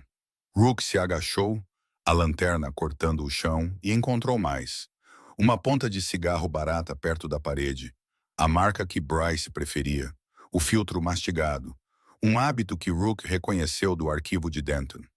3 pegadas distintas, 2 de botas de trabalho grandes de bico quadrado e uma de sapato mais estreito e pontudo, combinando com o estilo de Bryce. Um leve gotejamento de óleo diesel perto da saída traseira. O resíduo específico de um motor de caminhão refrigerado. Rook se levantou e deu a Jude um único aceno. Confirmado. Tudo o que o menino disse se alinhava. O telefone de Rook vibrou. Um trabalhador portuário na folha de pagamento do sindicato por 3 anos, seus olhos e ouvidos silenciosos ao longo da costa. O relatório foi conciso. Um caminhão refrigerado com placas ligadas a uma empresa de fachada de Pritchard havia passado por um posto de pesagem perto do porto de Blackwater 2 horas antes e entrado na área do porto. Em Blackwater, um barco de pesca de médio porte estava em marcha lenta, do tipo usado para transportar carga para navios maiores ancorados ao largo, e os navios maiores iam para o México. Rook retransmitiu a informação. Jude perguntou sem excesso de emoção. Quanto tempo até o barco partir? Rook verificou novamente. 2 horas. Talvez menos se Pritchard sentir problemas. 2 horas. Blackwater ficava a 45 minutos de distância em velocidade legal. O comboio Kessler não dirigia em velocidade legal. Os SUVs saíram do parque industrial com os faróis baixos, os feixes de luz cortando a interestadual para o sul. Eles passaram por pântanos costeiros onde os juncos cresciam mais altos que um homem. Velhos ciprestes cobertos de musgo espanhol, a escuridão densa do litoral da Geórgia, além do alcance das luzes da cidade. No terceiro SUV, Sable dirigia, uma mão no volante, a outra no telefone, atualizando o sinal de Denton. Sawyer sentou-se no banco de trás, em silêncio, a mochila do Homem-Aranha no colo. Sem olhar para trás, Sable estendeu a mão para trás do assento, pegou uma barra de proteína de uma bolsa tática e a entregou a ele. Sawyer a desembrulhou e comeu sem falar, mastigando lentamente, os olhos fixos para a frente. A maneira como uma criança come que entende que comida é combustível, não conforto. Depois de um momento, ele perguntou, a voz pequena, mas firme no veículo silencioso. Senhorita Sable, e se minha mãe já estiver no barco? Sable encontrou seus olhos no espelho retrovisor, o rosto pequeno, os olhos verdes velhos demais para sua idade. Não pedindo conforto, pedindo a verdade. Ela reconheceu o reflexo de sua própria infância naquele olhar. Ela respondeu uniformemente. Então nós também subimos no barco. Sawyer assentiu uma vez, virou-se para olhar pela janela e aceitou aquela resposta porque era a única que ele aceitaria. O cheiro de sal engrossou através das frestas do veículo, pântano e lama misturando-se com o vento do oceano, e os 4 SUVs pretos cortaram a noite como balas apontadas para o mar. Sawyer pressionou a pulseira de prata contra o peito, sobre a batida constante de seu coração, e murmurou palavras que ninguém mais podia ouvir. Estou chegando, mãe. O porto de Blackwater erguia-se sob o luar como o esqueleto de algo que morrera há muito tempo. Tábuas de madeira deformadas se estendiam em direção ao mar. Postes de ferro enferrujados inclinados em ângulos cansados. O cheiro de sal misturado com diesel e podridão. O cheiro de um lugar onde o oceano e a decadência viviam lado a lado. A névoa rolava do pântano, enrolando-se em pilhas de contêineres corroídos como paredes fantasmagóricas. Através da névoa, o caminhão refrigerado estava a 20 metros do cais, suas portas traseiras voltadas para a água. No pier, um barco de pesca de médio porte estava em marcha lenta, o diesel roncando baixo sobre a água negra, pronto para partir.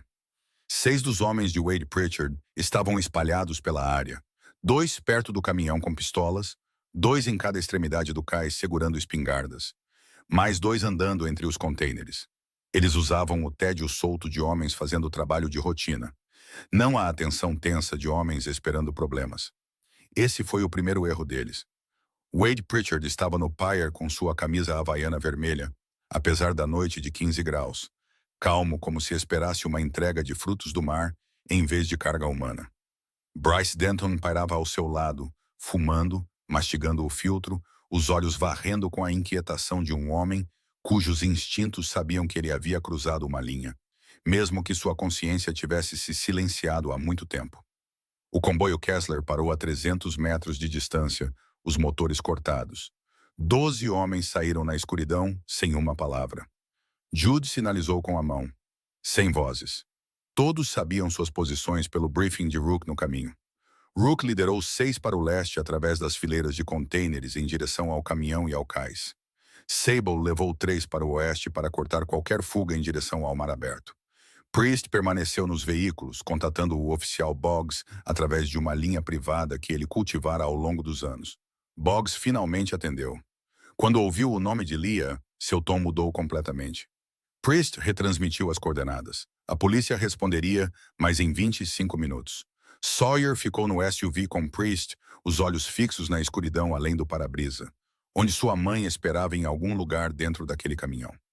Movendo-se ao longo dos contêineres ocidentais, Sable levantou binóculos infravermelhos em direção ao caminhão e viu. Da ventilação do teto, uma tira de pano branco sujo tremulava ao vento salgado. Ela deu zoom. Letras de sangue, trêmulas, mas legíveis. 5 mulheres. Porto. Leah Mercer. A voz de Sable veio pelos comunicadores, ainda controlada, mas com uma sutil mudança na respiração que Judy percebeu instantaneamente. Ela está lutando por dentro. Ela se libertou e deixou um sinal no teto. 5 mulheres. Ela não está passiva, Jude. Algo se alterou nos olhos de Jude. Não raiva, não pena. Respeito. Do tipo reservado para alguém que se recusa a se render, mesmo trancado em aço em uma costa escura. Ele não esperou pela polícia. 2 palavras no microfone. Executem. A equipe de Rook emergiu dos contêineres orientais como sombras, disciplinada e silenciosa. 4 dos homens de Wade foram neutralizados em 90 segundos. Os 2 perto do caminhão caíram inconscientes antes que suas armas saíssem do coldre. Os 2 no cais foram desarmados e imobilizados de bruços em tábuas lascadas. Tiros mínimos. A ordem de Judy fora clara com vítimas dentro do caminhão. Os 2 guardas errantes ouviram movimento e correram para o oeste, direto para a armadilha de Sable. 2 tiros precisos, uma bala cada na coxa. Ambos os homens desabaram, gritando no concreto. No cais, Wade se virou com o barulho. O sorriso de vendedor desapareceu, substituído por algo que Judy reconheceu imediatamente. Medo. Wade sacou sua pistola, mas sua mão tremia. Wade estava acostumado a escritórios com ar-condicionado e cadernos de couro, a atribuir números a mulheres e colecionar pulseiras como lembranças. Não a ficar em um cais com uma arma tremendo em sua mão. "Kessler!" Wade gritou, a voz rachando nas bordas. "Calma, isso é negócio. Você também está nos negócios. Podemos arranjar algo." Judy caminhou para o cais, passos firmes, o luar traçando a cicatriz em sua têmpora e a calma em seus olhos cinzentos. "A diferença entre você e eu, Pritchard, é que eu sei que sou um monstro. Você acha que é um empresário." Wade atirou. A bala roçou o ombro esquerdo de Judy, rasgando o tecido de seu paletó cinza. Judy sentiu o calor, mas mas não vacilou. Ele fora atingido de raspão mais vezes do que Wade havia puxado um gatilho em sua vida. Mais um passo. A mão de Judy arrancou a arma da mão de Wade com a mesma facilidade com que se tira um brinquedo de uma criança. Seu outro punho atingiu o rosto de Wade. Wade caiu para trás no cais, sangue escorrendo de seu nariz, a camisa havaiana vermelha mais escura agora. Enquanto Wade jazia ali, Judy notou as pulseiras em seu pulso esquerdo. 3 pulseiras de mulheres empilhadas.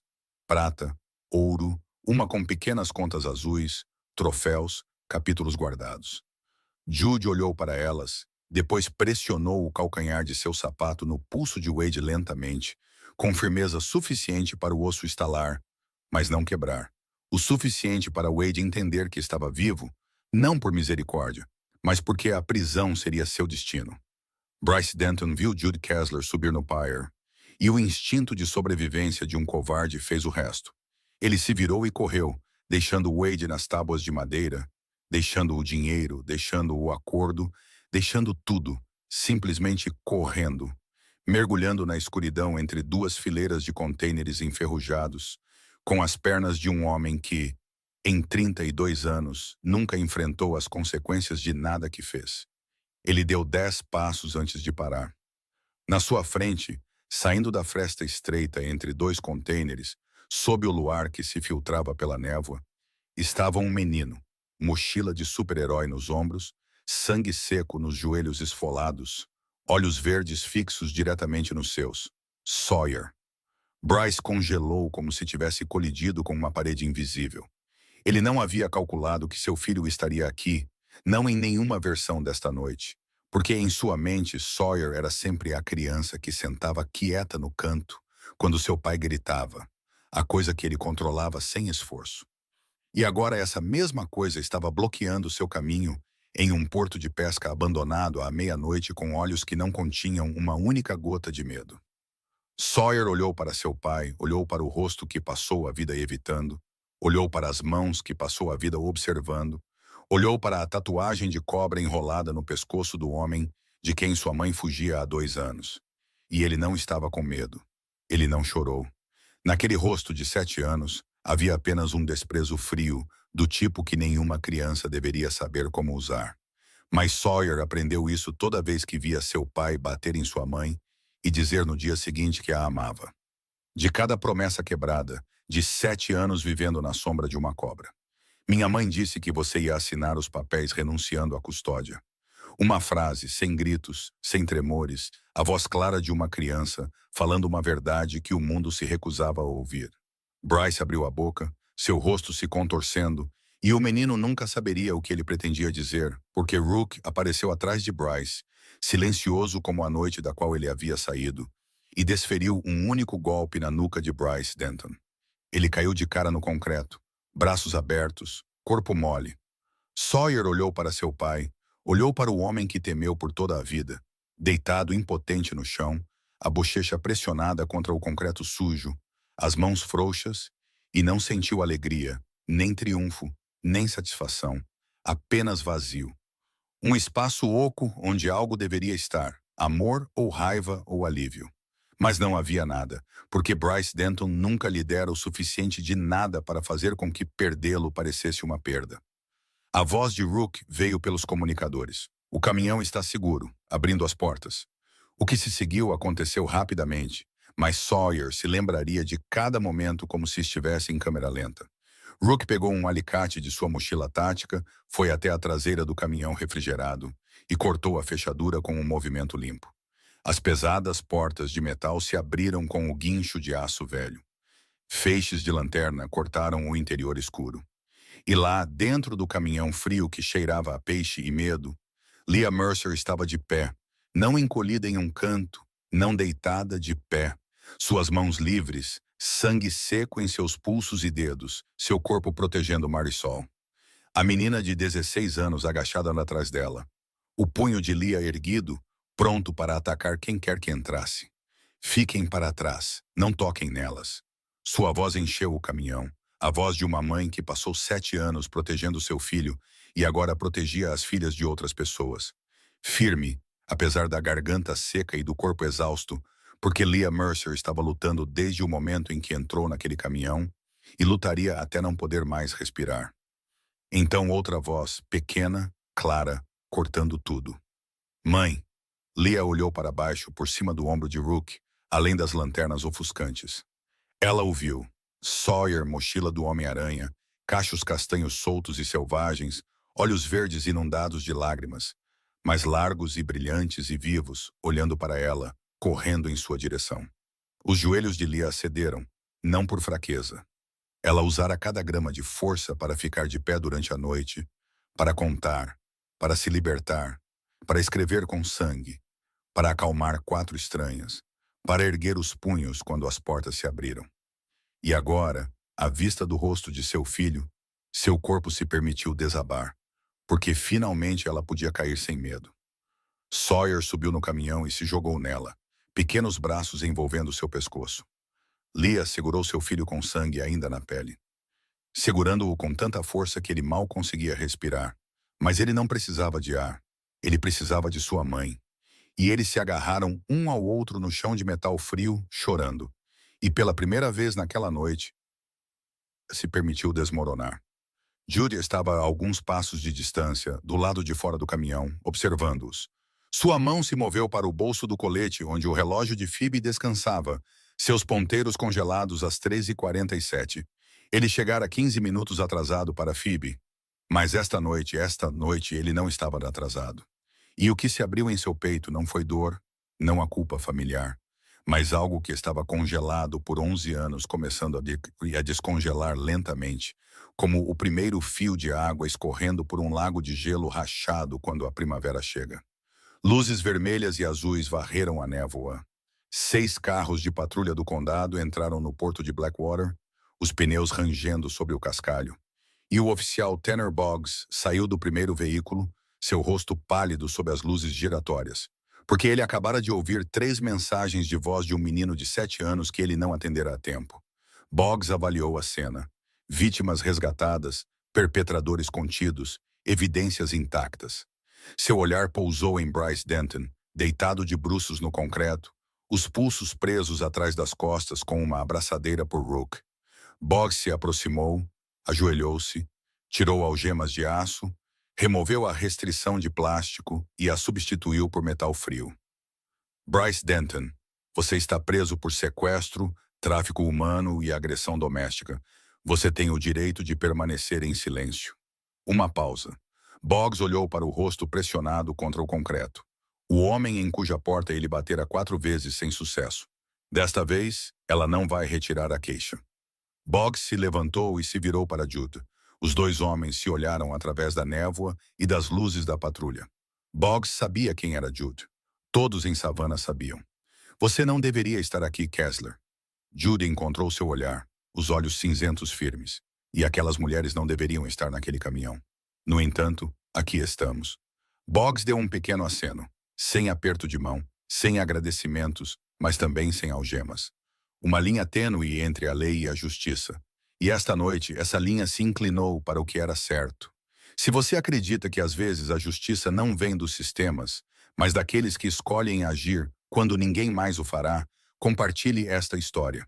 Porque resgatar o corpo é apenas o começo. Resgatar a alma é a verdadeira batalha. 2 dias após a noite no porto de Blackwater, o FBI, trabalhando em conjunto com os delegados do condado, executou um mandado de busca na Pritchard Vendas de Carros, na via circular sul de Savannah.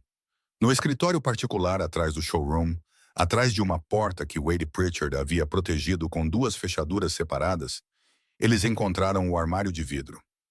23 peças de joalheria, pulseiras, colares, anéis, presilhas de cabelo. Cada uma disposta em seu próprio quadrado de veludo preto, como se apresentada em uma boutique de luxo. Cada uma carregando as marcas de outra vida. Arranhões, manchas, um fio de cabelo preso em um fecho.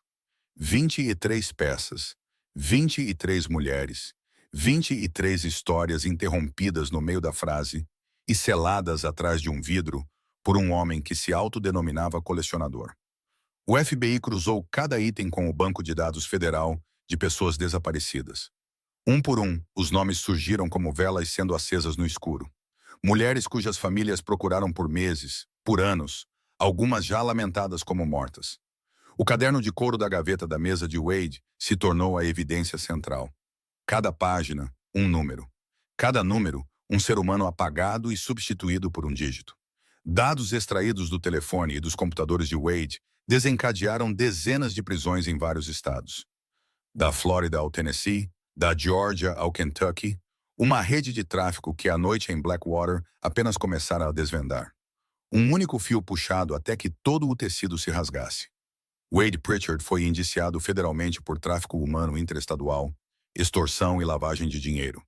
Quando o armário de vidro foi exibido no tribunal como prova, 12 jurados o encararam em silêncio, o tipo de silêncio mais pesado que uma acusação, porque 23 pulseiras repousando em veludo preto falavam mais alto do que qualquer testemunha jamais poderia.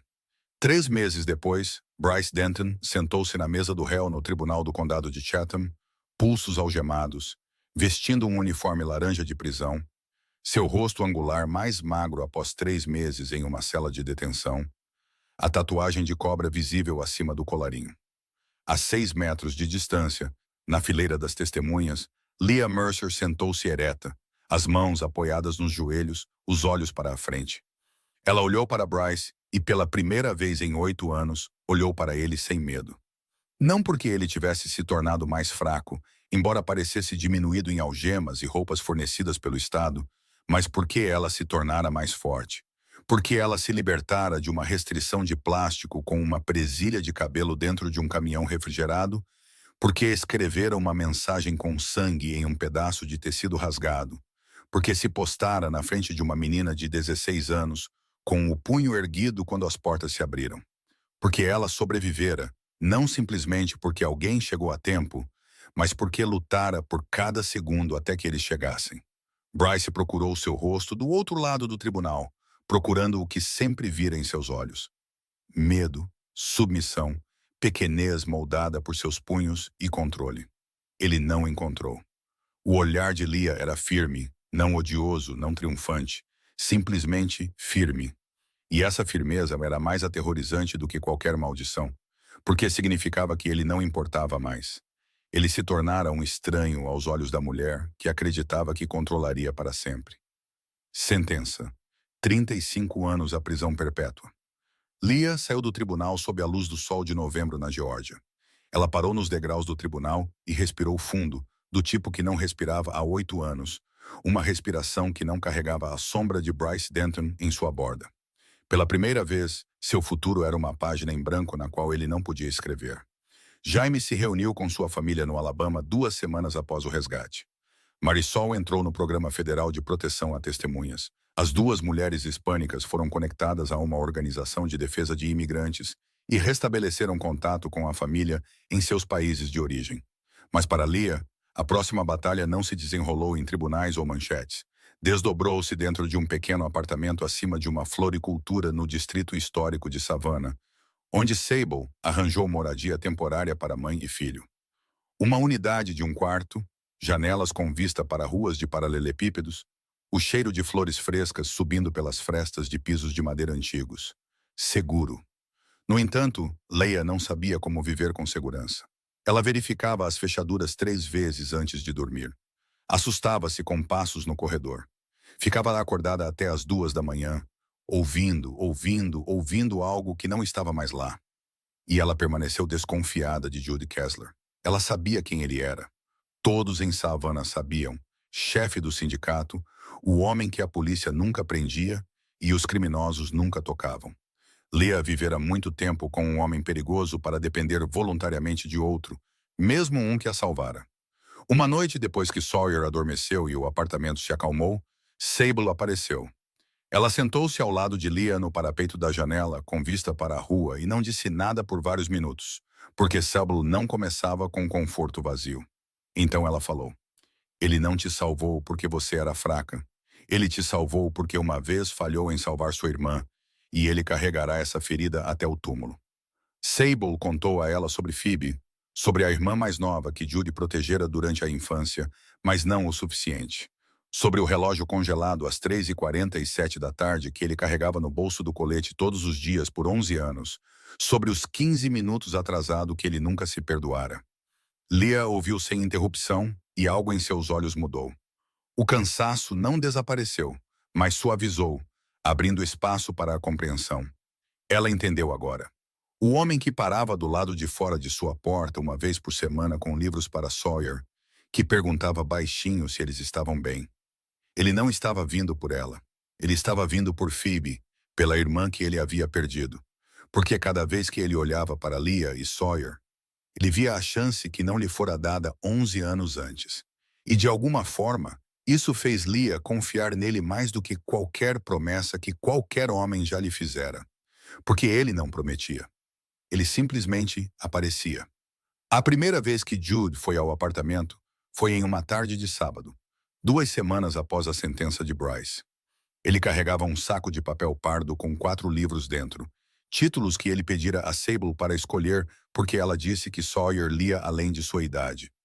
Não livros infantis com ilustrações grandes e impressão simples, mas um volume sobre o oceano cheio de fotografias reais do fundo do mar, um livro de astronomia com mapas estelares sazonais, um texto de matemática básica destinado a alunos do ensino médio e um sobre a vida selvagem da África que Sable disse que o menino havia emprestado da biblioteca de Bridgeport mais vezes do que qualquer outro. Jude ficou do lado de fora da porta do apartamento, segurando o saco com as 2 mãos e bateu. Lia abriu a porta e permaneceu na soleira, sem convidá-lo a entrar.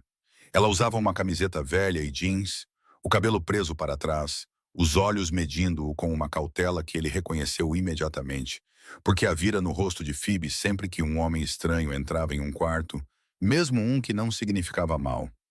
Jude ficou onde estava. Ele não cruzou o limiar, embora a porta estivesse aberta e nada o bloqueasse fisicamente. Ele permaneceu ali com o saco de livros na frente dele, o único metro entre ele e a porta o mais perto que ele se permitia chegar. Porque Jude Kessler entendia algo que a maioria dos homens nunca entende.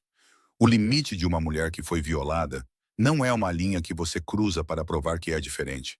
É uma linha diante da qual você fica e permite que ela decida quando você pode entrar. Bryce nunca fizera isso. Bryce arrombava portas.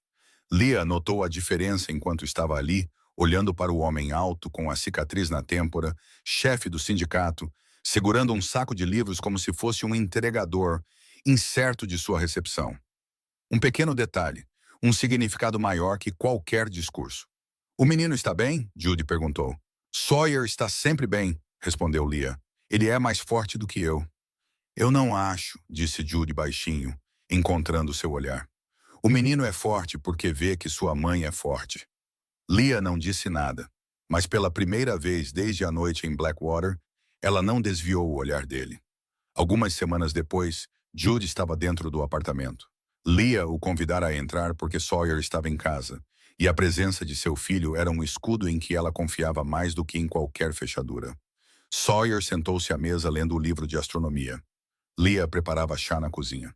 Jude estava ao lado dela, falando sobre o queijo, dando-lhe atualizações que ela tinha todo o direito de saber. Então ele alcançou uma caneca na prateleira alta atrás dela, e seu braço passou perto do ombro dela. Não tocou. Simplesmente se moveu perto o suficiente para perturbar o ar entre sua pele e a dela. Leah se encolheu, seu corpo se curvando para dentro, os ombros se contraindo, os olhos brilhando de medo por uma fração de segundo. O reflexo de 8 anos vivendo com punhos erguidos, gravado mais fundo no músculo do que na memória. Jude parou imediatamente. Ele retirou a mão. Deu 2 passos deliberados para trás para que ela pudesse ver que ele estava criando distância, não se reposicionando para avançar. Ele ergueu as 2 mãos na altura do peito, as palmas abertas em direção a ela. "Foi um erro meu. Sinto muito." Ele não tentou tocá-la novamente. Ele não explicou. Ele não disse: "Eu nunca te machucaria." Porque ele sabia que todo homem violento no mundo diz essa frase. Bryce a dissera. Seu próprio pai a dissera para sua mãe. Uma promessa de não agredir é a promessa mais barata que um homem pode vender. Jude não vendia promessas. Ele deu um passo para trás. E Leah, que ouvira todas as promessas que havia para ouvir, viu a ação. 2 passos para trás, pequenos passos. No entanto, esses 2 passos lhe disseram mais do que 1000 declarações de amor. Então, uma noite, várias semanas depois, Leah acordou às 2 da manhã com o som de passos leves na varanda do apartamento. Ela ficou quieta por um momento, seus instintos aguçados. Então percebeu que não era o passo de um intruso, mas de alguém que estava ali há algum tempo, andando lentamente. Ela abriu a porta da varanda e viu Jude. Ele estava sentado sozinho em uma velha cadeira de ferro, metade do rosto iluminado pela luz da rua, segurando o pequeno relógio de Phoebe na mão. Seus olhos estavam úmidos. Jude Kessler, o homem que Savannah temia, o homem que enfrentara Wade Pritchard no cais sem piscar quando uma bala roçou seu ombro. Sentado sozinho na noite, chorando por uma irmã que estava morta há 11 anos. Ele não sabia que ela estava observando. Ele não estava atuando. Não havia máscara. Este era Jude quando ninguém deveria vê-lo. E Leah viu o que ninguém mais no mundo via. Ela não falou. Ela não perguntou se ele estava bem, porque sabia que a pergunta era vazia. Ela não tentou confortar, porque conforto não é o que uma ferida carregada por 11 anos requer. Ela simplesmente se sentou na cadeira de ferro ao lado dele, silenciosamente presente.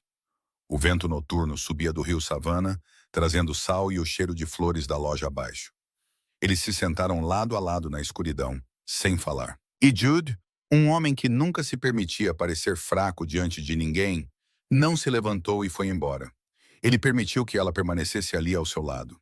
Esse foi o momento em que ele entendeu que Leah era diferente de qualquer pessoa que ele conhecera. Ela não tentou consertá-lo. Ela escolheu não deixá-lo sentar sozinho. Na manhã seguinte, Sawyer acordou cedo, foi para a sala de estar e viu os 2 adultos na mesa da cozinha, tomando café em silêncio. Não um silêncio pesado, mas um silêncio gentil, como 2 pessoas que já haviam dito o que importava sem palavras. O menino não fez perguntas. Ele se sentou, abriu seu livro de astronomia na página sobre Orion e disse calmamente, como se perguntasse sobre o café da manhã: "Quando você vai levar a mamãe e eu para o oceano?" Leah olhou para Jude. Jude olhou para Leah. Ninguém respondeu. No entanto, a resposta já estava lá. Um ano depois, no Leviathan, na mesa VIP, no canto mais distante. Não havia reuniões, nem telefones criptografados, nem mapas territoriais ou relatórios de inteligência. Havia apenas 3 pessoas. Jude Kessler sentou-se em seu lugar de sempre, paletó cinza, mas a gravata afrouxada, a cicatriz ainda correndo da têmpora ao maxilar, embora seus olhos cinzentos esta noite estivessem mais suaves do que nunca. Leah Mercer sentou-se ao lado dele, o cabelo castanho caindo sobre os ombros, a pulseira de prata gravada com o nome Sawyer, capturando a luz da vela cada vez que ela levantava a mão, e ela a levantava com frequência naquela noite porque estava rindo, o tipo de riso que ela não acreditava que ainda se lembrava de como fazer 12 meses antes. Sawyer sentou-se em frente a eles, com 8 anos agora. Uma nova mochila apoiada na perna da cadeira. Embora dentro dela o velho canivete da mochila do Homem-Aranha permanecesse. Porque o menino disse, só por precaução. E ninguém podia argumentar com essa lógica. Pearl Hobson sentou-se ao lado de Sawyer, vinda de Ridgeport no ônibus da tarde, seu cabelo prateado preso, seu avental removido, mas o cheiro de farinha ainda pairando fracamente sobre ela, colocando doces na mão do menino por baixo da mesa com a travessura de uma mulher de 69 anos que não esquecera como mimar uma criança. Rook, Priest e Sable chegariam mais tarde, uma família que nenhum deles previra. Quando Sawyer passou pelas portas do restaurante, o mesmo segurança que agarrara seu colarinho naquela noite o observou passar e inclinou a cabeça em saudação. Sawyer acenou de volta com dignidade solene, como 2 homens se reconhecendo. E os olhos de Leah se encheram ao ver a cena, embora ela não enxugasse as lágrimas, porque algumas lágrimas merecem cair. Leah não foi para Portland, não porque não pudesse. Jude se oferecera para cobrir todas as despesas se ela quisesse partir, dissera que arranjaria tudo. Uma casa nova, um emprego novo, uma nova identidade, se necessário. Ela recusou. Pela primeira vez em 27 anos de vida, Leah Mercer permaneceu em algum lugar não porque estava presa, não porque lhe faltava dinheiro para fugir, não porque tinha medo, mas porque queria ficar. Ela administrava um pequeno café na rua principal do distrito histórico de Savannah, um lugar que Judy comprou legalmente através da Kessler Maritime, e ela o chamou de The Pearl. No dia da inauguração, Pearl Hobson ficou sob a placa com seu nome, segurando a primeira xícara de café servida da nova máquina, e chorou, as lágrimas de uma mulher que vivera 68 anos, e agora via seu nome brilhando acima da porta da filha que a vida lhe dera em vez do sangue. Você foi mais longe do que qualquer pessoa que eu já conheci, ela disse. E Leah a abraçou, e 2 mulheres de gerações diferentes ficaram chorando diante de um café com o nome do preço da liberdade. Sawyer chamou Judy de Sr. Kessler nos primeiros 2 meses. No terceiro mês, em uma tarde comum no The Pearl, nada cerimonial, Sawyer lendo em uma mesa enquanto Judy colocava uma caneca de chocolate quente diante dele. O menino olhou para cima e disse, "Obrigado, Jude." Depois voltou ao seu livro como se nada tivesse mudado. Mas Jude ficou ali, segurando sua própria xícara intocada, porque sua garganta se apertara demais para beber. Uma noite, Jude leu para Sawyer na hora de dormir enquanto Leah fechava o café. O livro de astronomia estava aberto em Orion. Sawyer estava deitado sob o cobertor, os olhos verdes pesados de sono. E enquanto Jude lia sobre as 3 estrelas no cinturão de Orion, o menino murmurou sonolento. A mamãe sorri mais agora, desde que você está aqui. Jude não respondeu. Ele pousou a mão nos cachos castanhos e continuou lendo, a voz um pouco rouca, embora a criança já estivesse dormindo. 3 objetos. A pulseira de prata no pulso de Leah, manchada por anos de uso. O nome Sawyer gravado em letras pequenas. A pulseira que ela jogara no chão do armazém como uma mensagem final para seu filho. E seu filho a pegara, correra pela noite com ela na mão, a colocara em uma mesa diante do homem mais temido de Savannah e dissera, "Salve minha mãe." O relógio de Phoebe no bolso do colete de Jude, ainda congelado às 3h47 da tarde, ainda frio, ainda pesado. Mas ao lado dele, e agora, outra coisa repousava. Uma fotografia Polaroid tirada no oceano 2 meses antes. A primeira vez que Judy levara mãe e filho ao mar. Sawyer fazendo um V com 2 dedos, queimado de sol e sorrindo.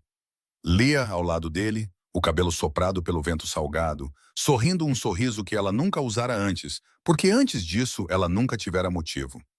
A nova mochila de Sawyer estava encostada em sua cadeira no restaurante. No entanto, no bolso menor, o velho canivete permanecia, porque o menino de 8 anos ainda era a criança que vivera 7 anos na sombra de Bryce Denton, e ele não aprendera totalmente que a escuridão se fora. Embora estivesse aprendendo a confiar, um dia de cada vez. Leah olhou para Judy do outro lado da mesa iluminada por velas, a luz tremeluzindo ao longo de sua cicatriz, e disse suavemente: "Você sabe que naquela noite no caminhão, eu pensei que morreria sem nunca dizer a Sawyer que ele foi a melhor coisa da minha vida?" Judy encontrou seu olhar. E aquele menino correu pela cidade, entrou no restaurante de um homem que todos temiam, olhou diretamente nos meus olhos e me disse para salvar sua mãe.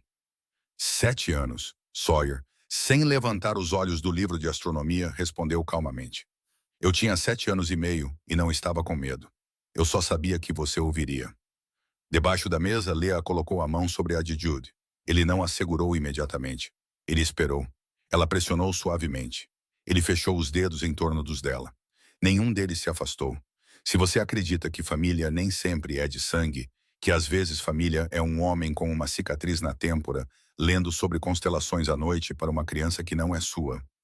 Uma mulher que escreveu uma mensagem com sangue dentro de um caminhão refrigerado porque se recusou a se render. Um menino de 7 anos que correu para o restaurante de um demônio porque acreditava que às vezes demônios têm corações. Então compartilhe esta história. Ela nos lembra que o amor não requer condições perfeitas para crescer, que a luz pode nascer nos lugares mais escuros e que às vezes o herói mais corajoso não é aquele que segura uma arma, mas a criança segurando uma mochila do Homem-Aranha correndo pela noite, acreditando que alguém vai ouvir. Na vida, cada um de nós pode escolher ouvir quando alguém precisa ser ouvido. Escolher agir quando virar as costas seria mais fácil. Escolher confiar quando o mundo diz para não confiar. Clique em curtir se você acredita que o amor pode surgir da escuridão. Compartilhe este vídeo com alguém que precisa ouvir que não está sozinho e inscreva-se com as notificações ativadas para não perder as histórias que trazemos todos os dias. Gostaríamos muito de saber qual momento desta história tocou você. Qual parte trouxe lágrimas aos seus olhos? Qual parte fez você pensar em alguém em sua própria vida? Compartilhe o que você sente do fundo do seu coração nos comentários abaixo. Porque toda a história que contamos começa com alguém escolhendo não desviar o olhar. E suas palavras são a razão pela qual continuamos a compartilhar histórias que importam. Desejamos a todos que assistem a este vídeo boa saúde, uma vida alegre e paz em cada novo dia. Adeus e nos vemos na próxima história.